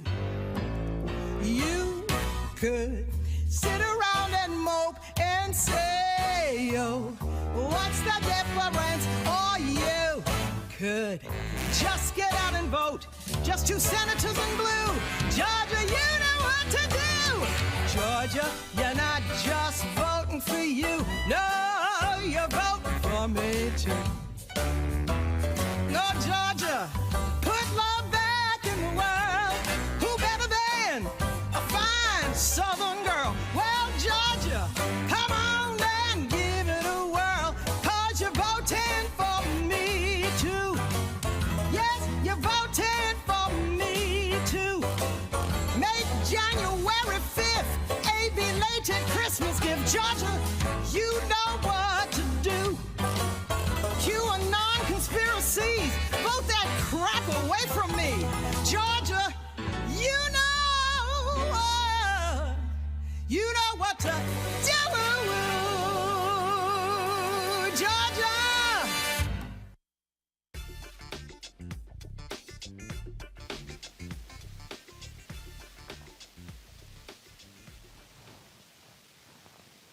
In Dallas, a black family believes they were the target of a hate crime after putting up a Black Lives Matter sign in front of their home. Jayla Gibson and Charles Crawford say they woke up to one of the cars engulfed in flames and the message Trump 20 spray painted on their garage. Their BLM sign was also vandalized. The Little Elm Police Department and federal authorities are investigating to see whether this was indeed a hate crime. All right, folks, one of America's greatest racists will no longer be honored in the U.S. Capitol. Virginia Governor Ralph Northam announced that Virginia's statue of Confederate General Robert E. Lee was removed overnight from the United States Capitol. The Confederate statue will be removed to the Virginia Museum of History and Culture in Richmond and will be replaced with a statue of civil rights icon Barbara Rose Johns. Johns is a historical figure who fought school segregation in 1951 when she was only 16 years old. She led a walk-out protesting inferior conditions at Robert Russa Motion High School, which was an all-black school in Farmville, Virginia. This is the video. This is the folks. Let me know if y'all have the video. The video that was shot. Tim Kaine. Go ahead and pull the audio up, please.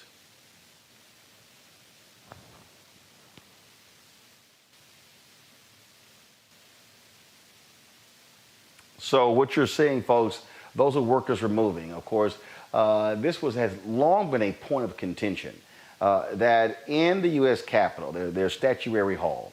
And in Statuary Hall, Avis, each state gets to have 2 statues. And folks have long been critical of states that have honored Confederate heroes. In Florida, they replaced one of those statues with Mary McLeod Bethune. Other states, Tennessee, Mississippi, so there are different states there. and the states get to choose what statue represents them. And so, for a lot of African Americans, if you're Mississippi, you don't want to go to the state capitol, and one of your two states, one of your two statues is Trader Jeff Davis. In Virginia, they had Robert E. Lee, who wasn't even from Virginia. And so, this to me, this changed when Democrats took control of the state legislature. That, again, shows the power of voting when you put the folks you want in office who can make these sort of changes. And I know somebody will say, oh, this is just all cosmetic. But the reality is we should not be honoring people in this country who wanted to ensure the people who look like us would remain in slavery. Absolutely. And I would have to say, symbols matter.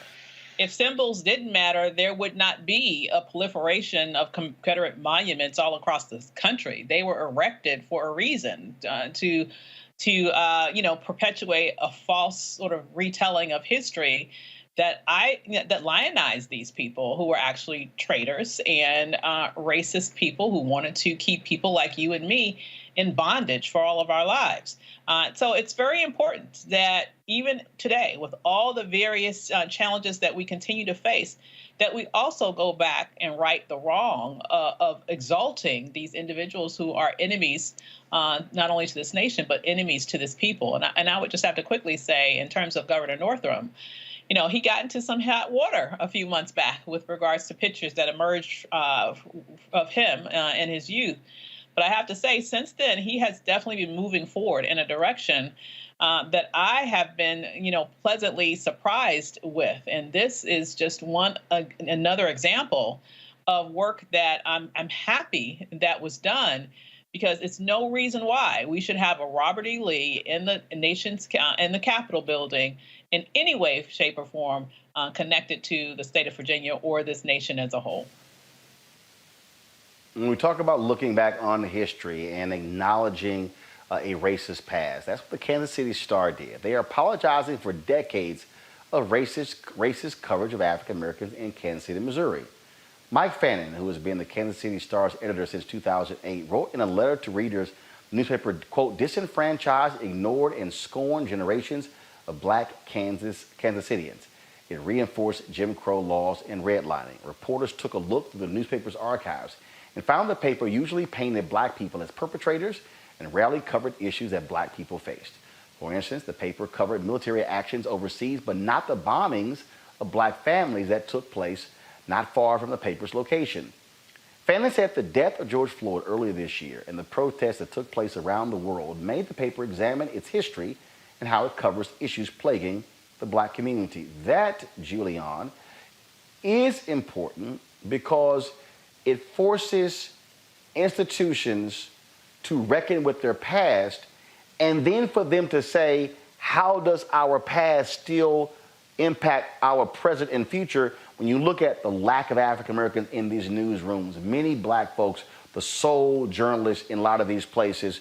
And so that was a great thing the Kansas City newspaper did over the weekend. It was a wonderful thing for them to do, but they have to do a lot more. They have to go back and not only give the macro, but also the micro. In other words, to take Tulsa, Oklahoma as an opportunity to look at this, we know that the newspapers buried the story about the burning of Black Wall Street. They made it sound like Black people had done something when in fact we know more than 300 people died. We know that white folks went and ravaged the Black community. I mean, it was called the Tulsa Up, whatever they called it, it was inaccurate. We can go back through many, many, many. So I'm going to give KC props for raising it. But what I would really like to see for them also to do is to go back and look at some of these stories and just really give us the details on them. When we look at a Robert E. Lee as an example and taking that statue down, a lot of people are going to say it's symbolism. It's not just symbolism. This man graduated from West Point, which was a U.S.-funded military academy. He then turned tail on his country because he cared more about Southern white people than about our nation. Nation wasn't perfect. Let's be clear. But he chose to turn tail on our country. So this is a time of reckoning in so many ways, and it's an important time of reckoning. We want to give people credit who are doing the right thing, but we also want them to understand that one step is not the long step. So someone at the KC paper has to really go back into those archives and talk more about this. Someone in Tulsa has to talk about what those newspapers did. And it's not just the South. I mean, I've been working on this book forever, but we look at California, my home state, which had laws on their books against, quote, miscegenation. Liberal California. We need to look at some of that. There's just so much work to do, but we have to do it. If we don't do it, we'll never have peace. The reason I think this is critically important, Mustafa, is because the media played such a huge role in the advancement of white supremacy in this country. The media played a huge role in the denigration of black people. It played a huge role in how we were portrayed, how we were ignored. And frankly, part of the problem today is that present-day media outlets want to live in complete ignorance of that.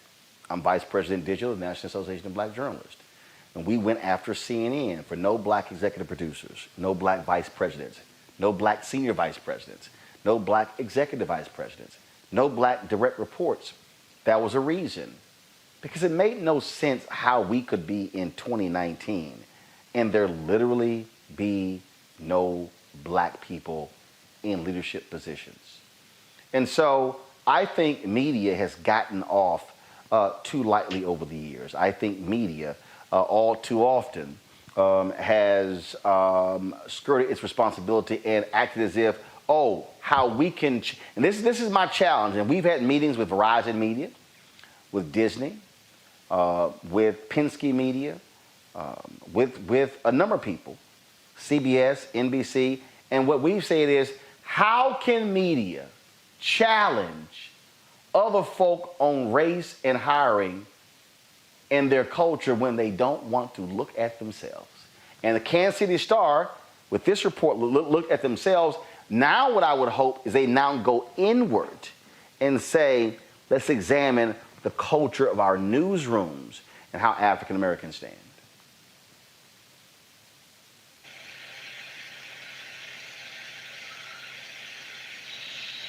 We don't have Mustafa, so let's go to Avis. Avis, pick up on that point. Yeah, it is absolutely essential that organizations have black people in positions of power, positions of decision making, that we are part of not only those who report the news, we are part of those who decide what news to report.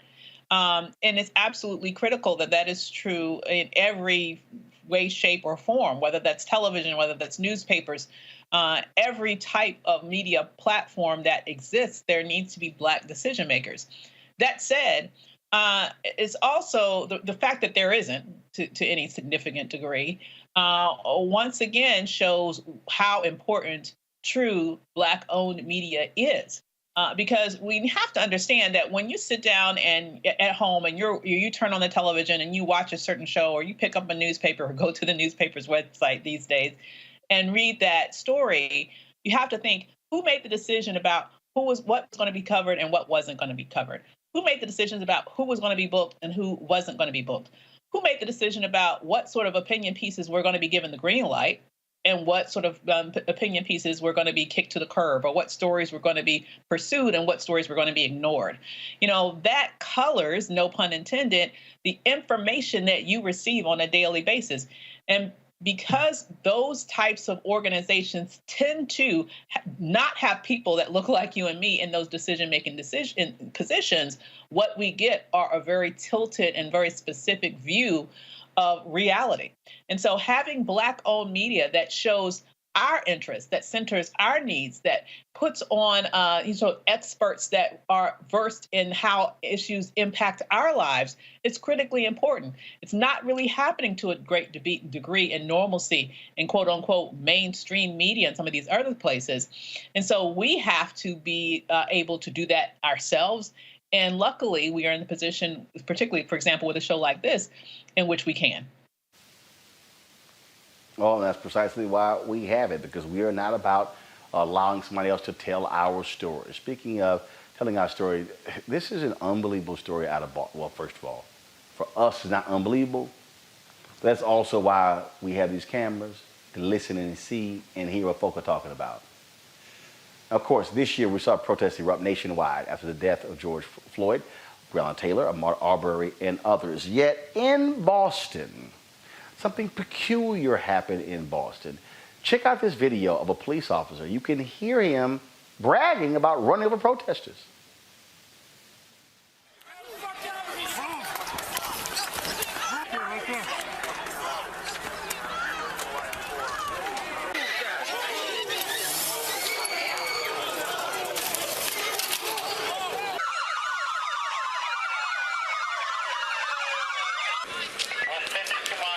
Let's get this fucker. Let's get him. Get him. Lock him up.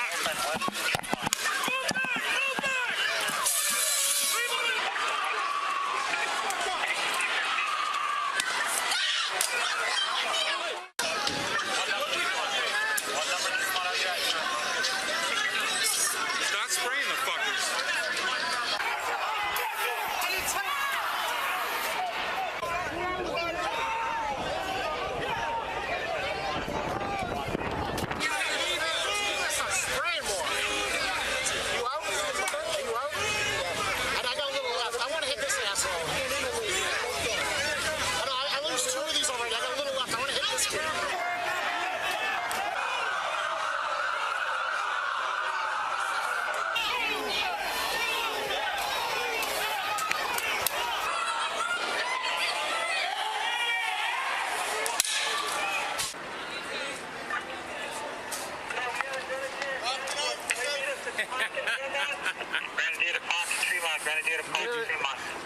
Dude, I drove down the street. There was an unmarked state police cruiser. They were all fucking around. So I overcommit. So I got to fucking Tremont Park, and I was in the middle of fucking. So then I had to fucking keep coming. Fucking running. I'm fucking hitting people with the car. Did you hear me? I was like, get the fucking.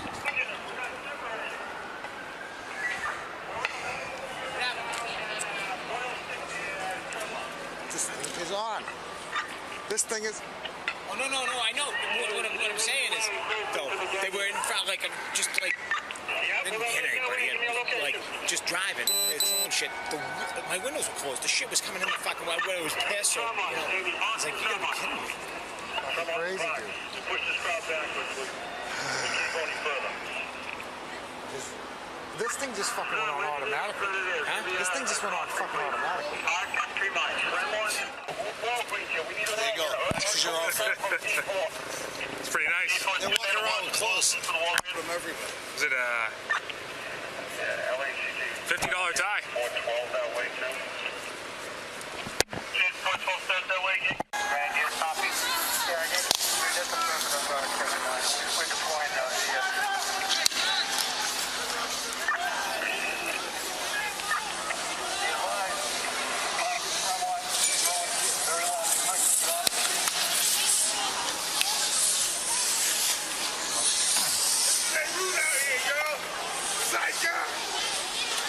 Nazi fucking Germany. Is this what y'all want?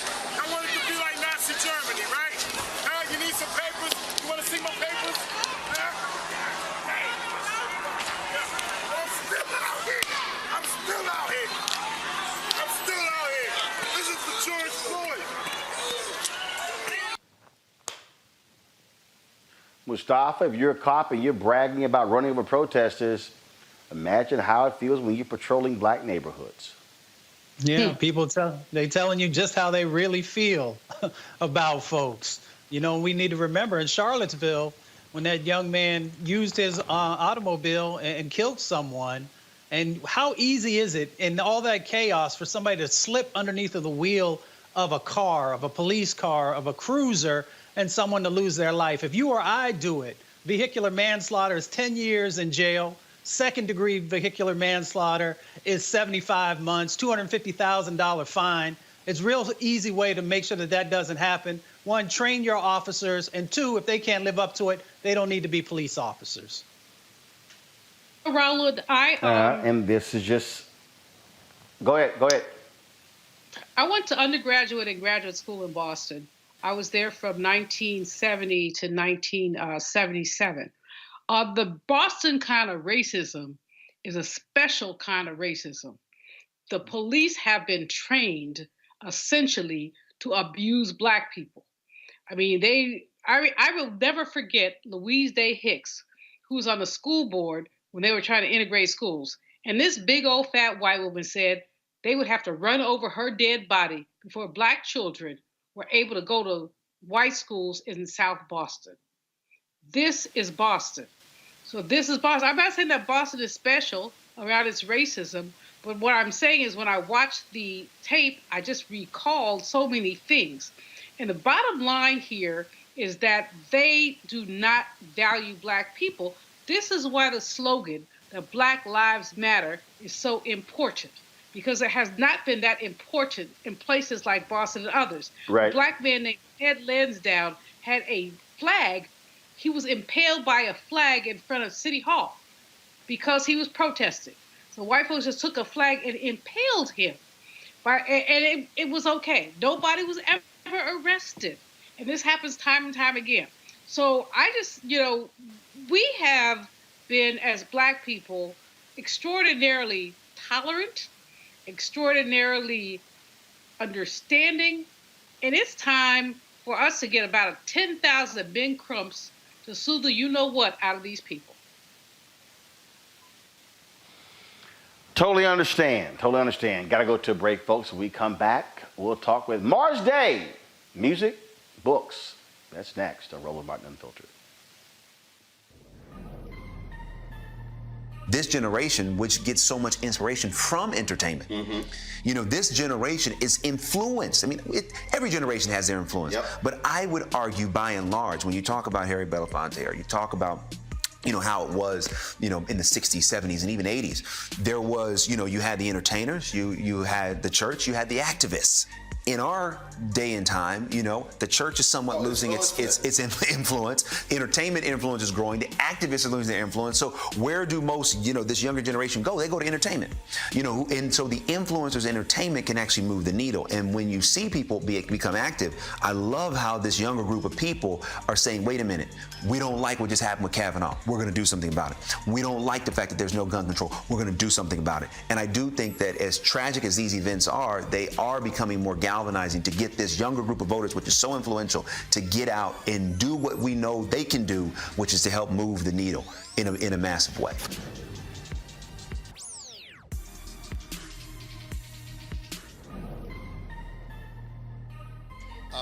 America is a complicated story of people building a more perfect union.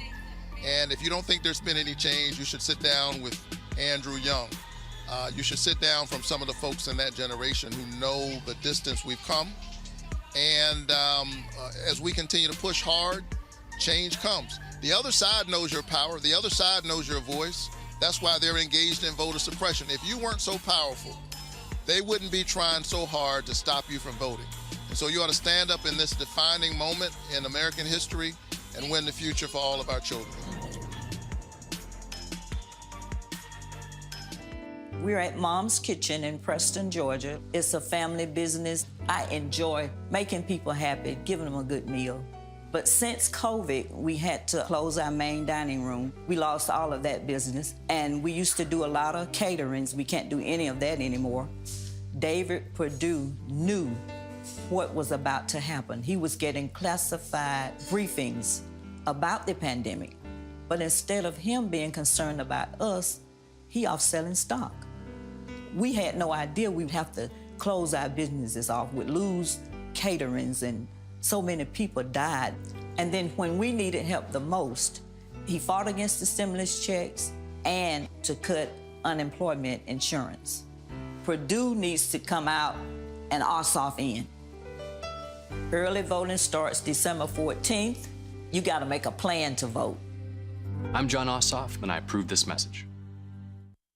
We have always used music to speak up for us, but we have been unheard, underestimated, and undervalued throughout our existence. But it's time we play a new song. We can make the rules. We can choose the leader, and our vote can make the difference. Just watch how I do it. We know by now that change will not come to us. Just watch how I do it. Black voters matter. It's our party. Step into your moment.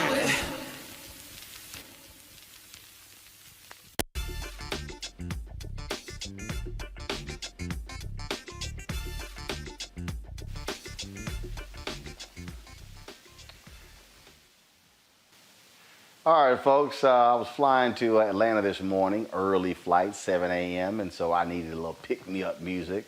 And so I had to put on a whole bunch of different songs, and one of the songs, of course, Jungle Love by Morris Day and the Time. Of course, Morris Day is known for his relationship with Prince, with the band. He's got a new Christmas single out called Cooler Than Santa Claus, and he joins us right now.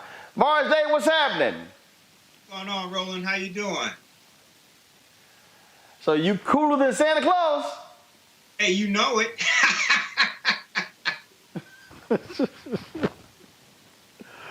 I gotta ask you this here, man. It has to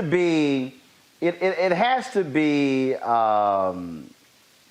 a trip for folk who still just respond to you and Jerome and the Time. Every time I see Jimmy Jam, Terry Lewis. I mean, look, there have been lots of bands, but man, y'all kept it funky. We kept it funky, and you know, we had an all-star band. I mean, just think about it. You know, like you said, Terry and Jimmy. I mean, you know, we were all just teenagers loving our music. Terry and Jimmy, Jesse Johnson, you know, Jerome, we just had an all-star band, and we just kind of, you know, lucked up on it. I don't know if you want to call it luck or God's plan, but, you know, we had one of the greatest bands in history, in my opinion. Well, and I think that is the case. And I think a lot of times, and again, as somebody who loves music, as somebody who, because in fact, Jimmy and I are always talking about this here, he's always sending me cuts. He's like, man, I know how you love music.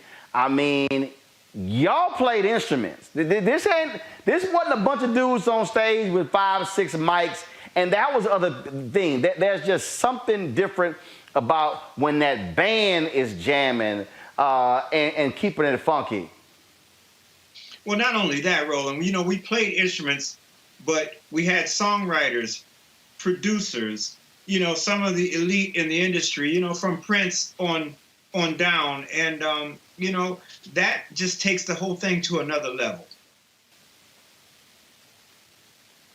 Let's talk about that.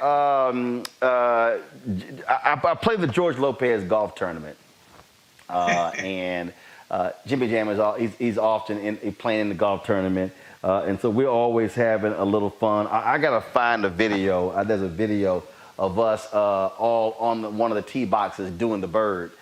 It's pretty hilarious, and we're always out there doing it. And he was telling us this story about how y'all, with your band and Prince, how you drove each other.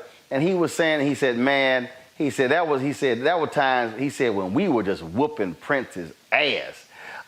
And he said, where y'all had an attitude, we gonna walk out, that was sort of like old school. When you talk back to cats with the OJs and the Four Tops, how their whole deal was when they say, okay, fine, we gonna open, we gonna set this sucker on fire, that all you gonna have are burnt embers when you walk out there. Was that rivalry? Was that about, we gonna show you our best and you gonna have to bring it if you wanna sit here and own this audience? You know, it really didn't start out like that. But I guess what happened is we just got that damn good, you know, and so we started out, we hadn't done it before, we hadn't played in front of a large audience before, but we were tight. And that's one thing that Prince kind of, if it turned into a rivalry of sorts, but he created it because he gave us a work ethic. He had us rehearse so much, day in and day out, that we were so tight that if I went left, if I forgot a lyric and I did something, the band went with me, and we just became such a tight band that after a while, he let us know that it was a rivalry because he started to exclude us in major markets. So if we did a LA, if he did a LA or New York or Chicago, he wouldn't let the time on anymore. And we got onto it. We're like, okay, that's because we kicking that ass, but, it wasn't our intention originally. We just got that good,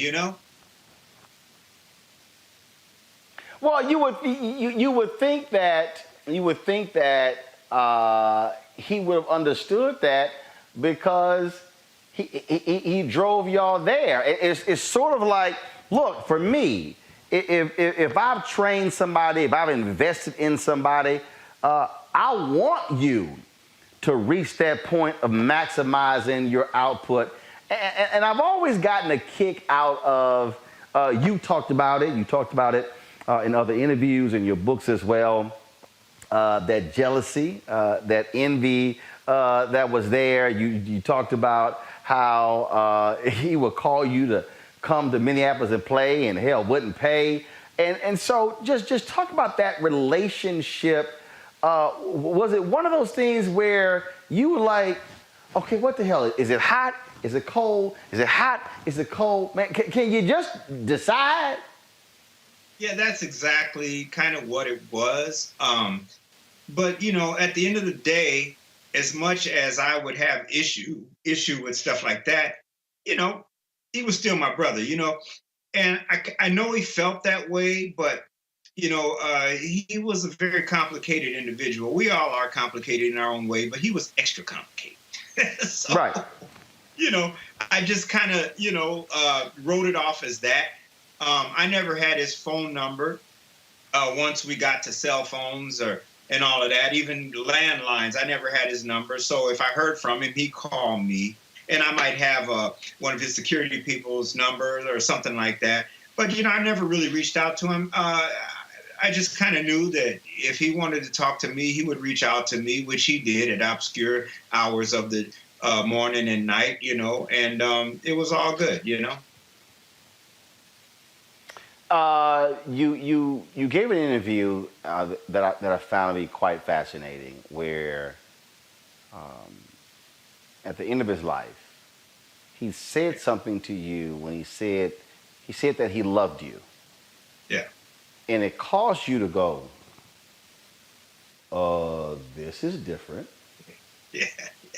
And I've talked to other people, and they've talked about how in those final few months, they literally saw this transformation, that something was happening. And then, of course, when they began to reflect on it after he passed, they saw that that he knew what was coming. He felt it, and he knew that his time was near.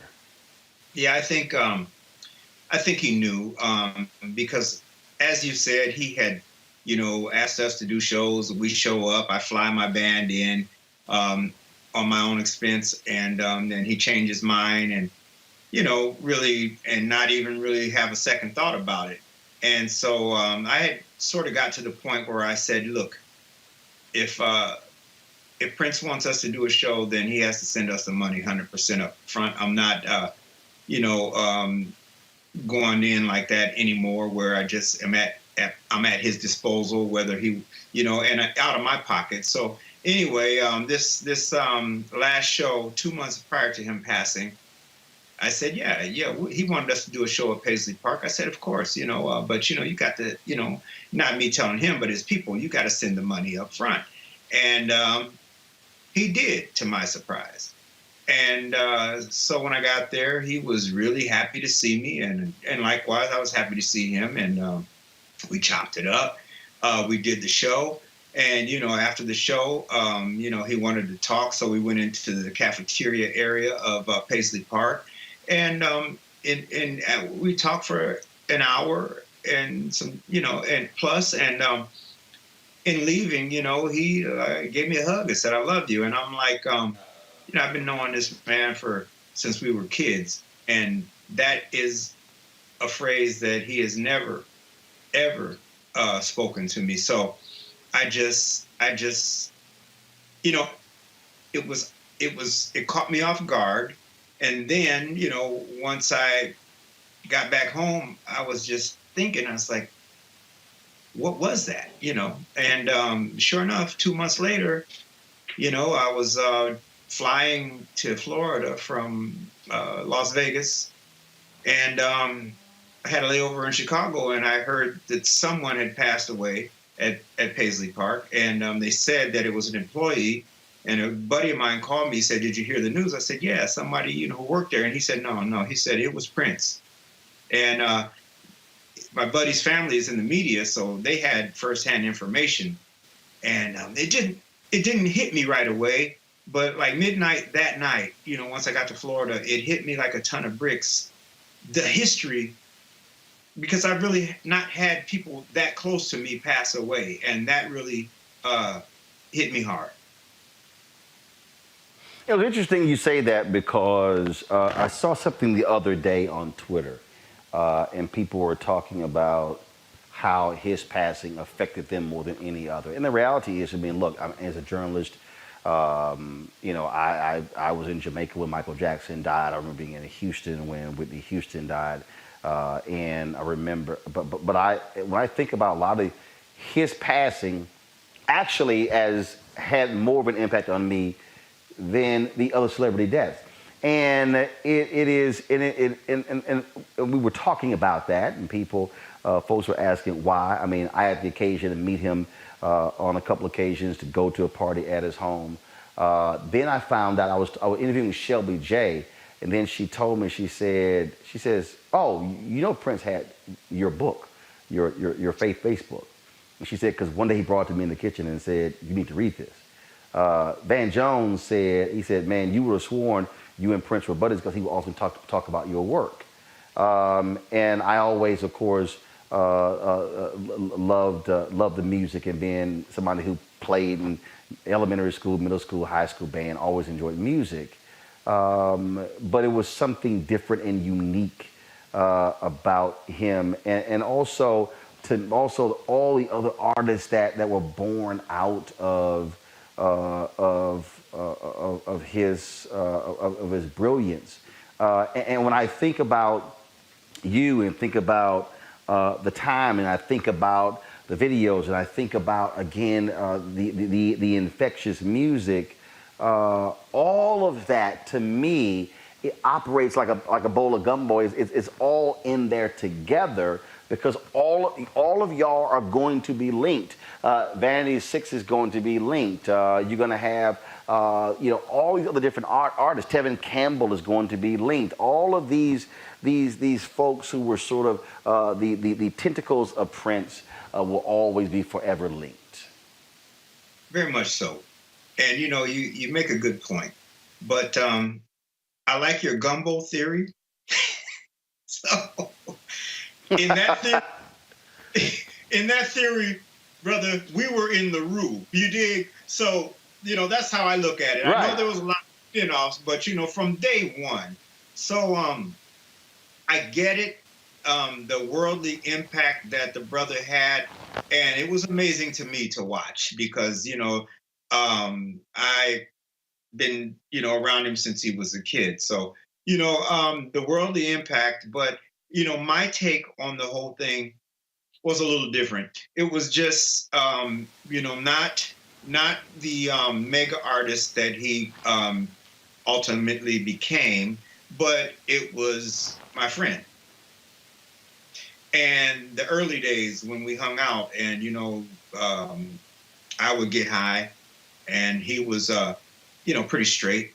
But the times when he said, "Hey, can you get me something to smoke?" and I just want to try it.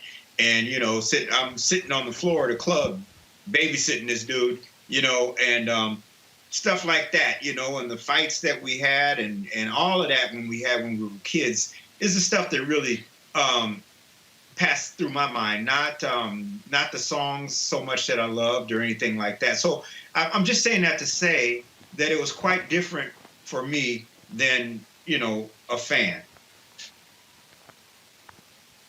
Absolutely, absolutely.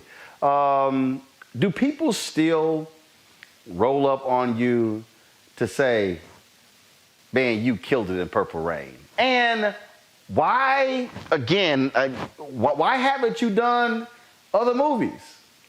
Okay. So, yeah, Purple Rain is one of those things that kind of shows up on TV every month, a couple times a month. And, yes, people still talk about Purple Rain to me. But my thing in acting is, I guess, is something that I'm able to do. But there's a side of me that I kind of like being my own boss. In music, I'm the boss. In film and television, right, there's always somebody telling you what to do. And, what time to be there, what time to get dressed, hurry up and wait, do this, stand here, go, and, that's always been an issue for me.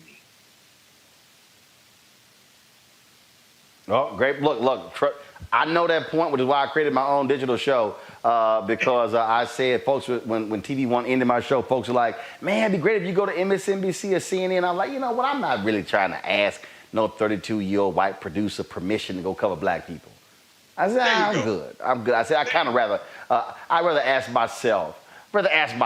So trust me, I understand. But I just thought, man, you were just absolutely crazy in that movie. And so I can imagine you doing something else. I got questions from our panelists. I want to first start with Mustafa Santiago Ali. Mustafa, what's your question for Morris Day? Yeah, first of all, thanks. I watched you when I was growing up, so it's an honor to be here with you. I'm curious. I come from a social justice background, and I'm curious the role that you feel creatives, artists have in the social justice movement. Now say that one more time. You hit me. The role that you believe artists have in the social justice movement. Well, sometimes I think it's tough. I think a lot of artists are a little apprehensive of getting into the social justice situation because I think there's a fear of alienating certain audiences, if you will. But I do think that more and more the young artists are playing a role and making a difference and making their thoughts be known.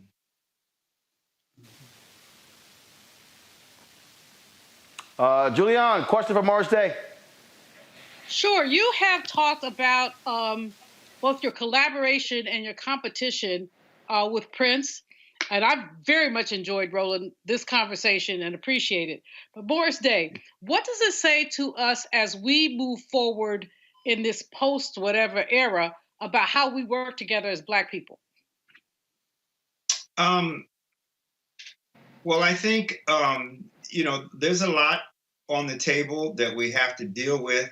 And I think there's a lot of small things that slip through the cracks. It's funny. I'm an iPhone user, and if you go to the emojis, you can change the color of the thumbs and a lot of little things. But I noticed you can't change the color of the families. And check that out. You go there and you cannot change the color of the families. The families are white. And usually if you tap it, you can go brown and go to yellow and all of that, but you can't. So I just feel like, we have, come a long way, but we have a long way to go. And there's a lot of little innuendos that we have to deal with.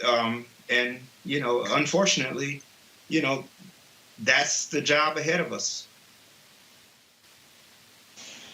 Avis DeWeaver, your question for Morris Day. Hi. Day. It is such a pleasure to speak with you, Mr. Day. I've definitely been a fan of Prince since I was in the 4th grade, and I've loved the time from the very beginning. So it's my honor to speak with you this evening.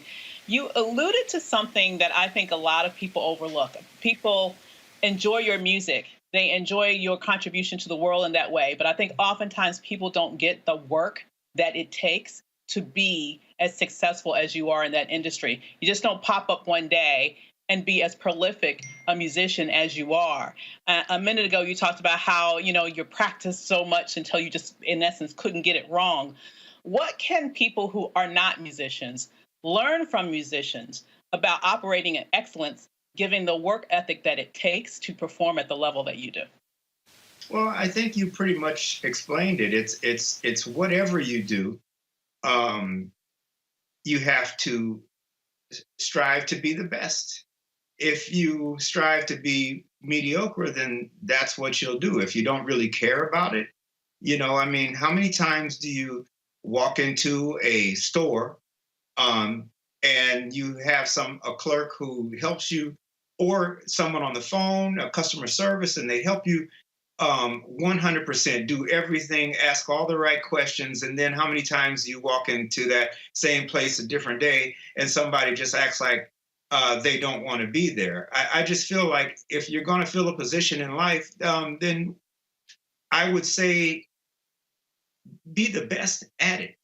I might not be the best artist, best singer, best dancer, but you can damn well believe I am the best Morris Day that you're going to ever find, So that's my advice. All right, then. Morris, this song, Cooler Than Santa Claus, what inspired it? I mean, look, was it a matter of saying, look, there's a lot of Christmas songs out there, but damn it, you want to be original as opposed to do a remake? No, Roland, you inspired it. You know what? I feel like this is a shout out to the brothers, to the men, to the parents, to the fathers. It's like everybody, I don't want to kill the myth of Santa Claus, but we all know that who Santa Claus is to our wives, to our kids. So I'm not saying Santa doesn't exist, but I am saying that if you really check into it, you will see Santa ain't as cool as me.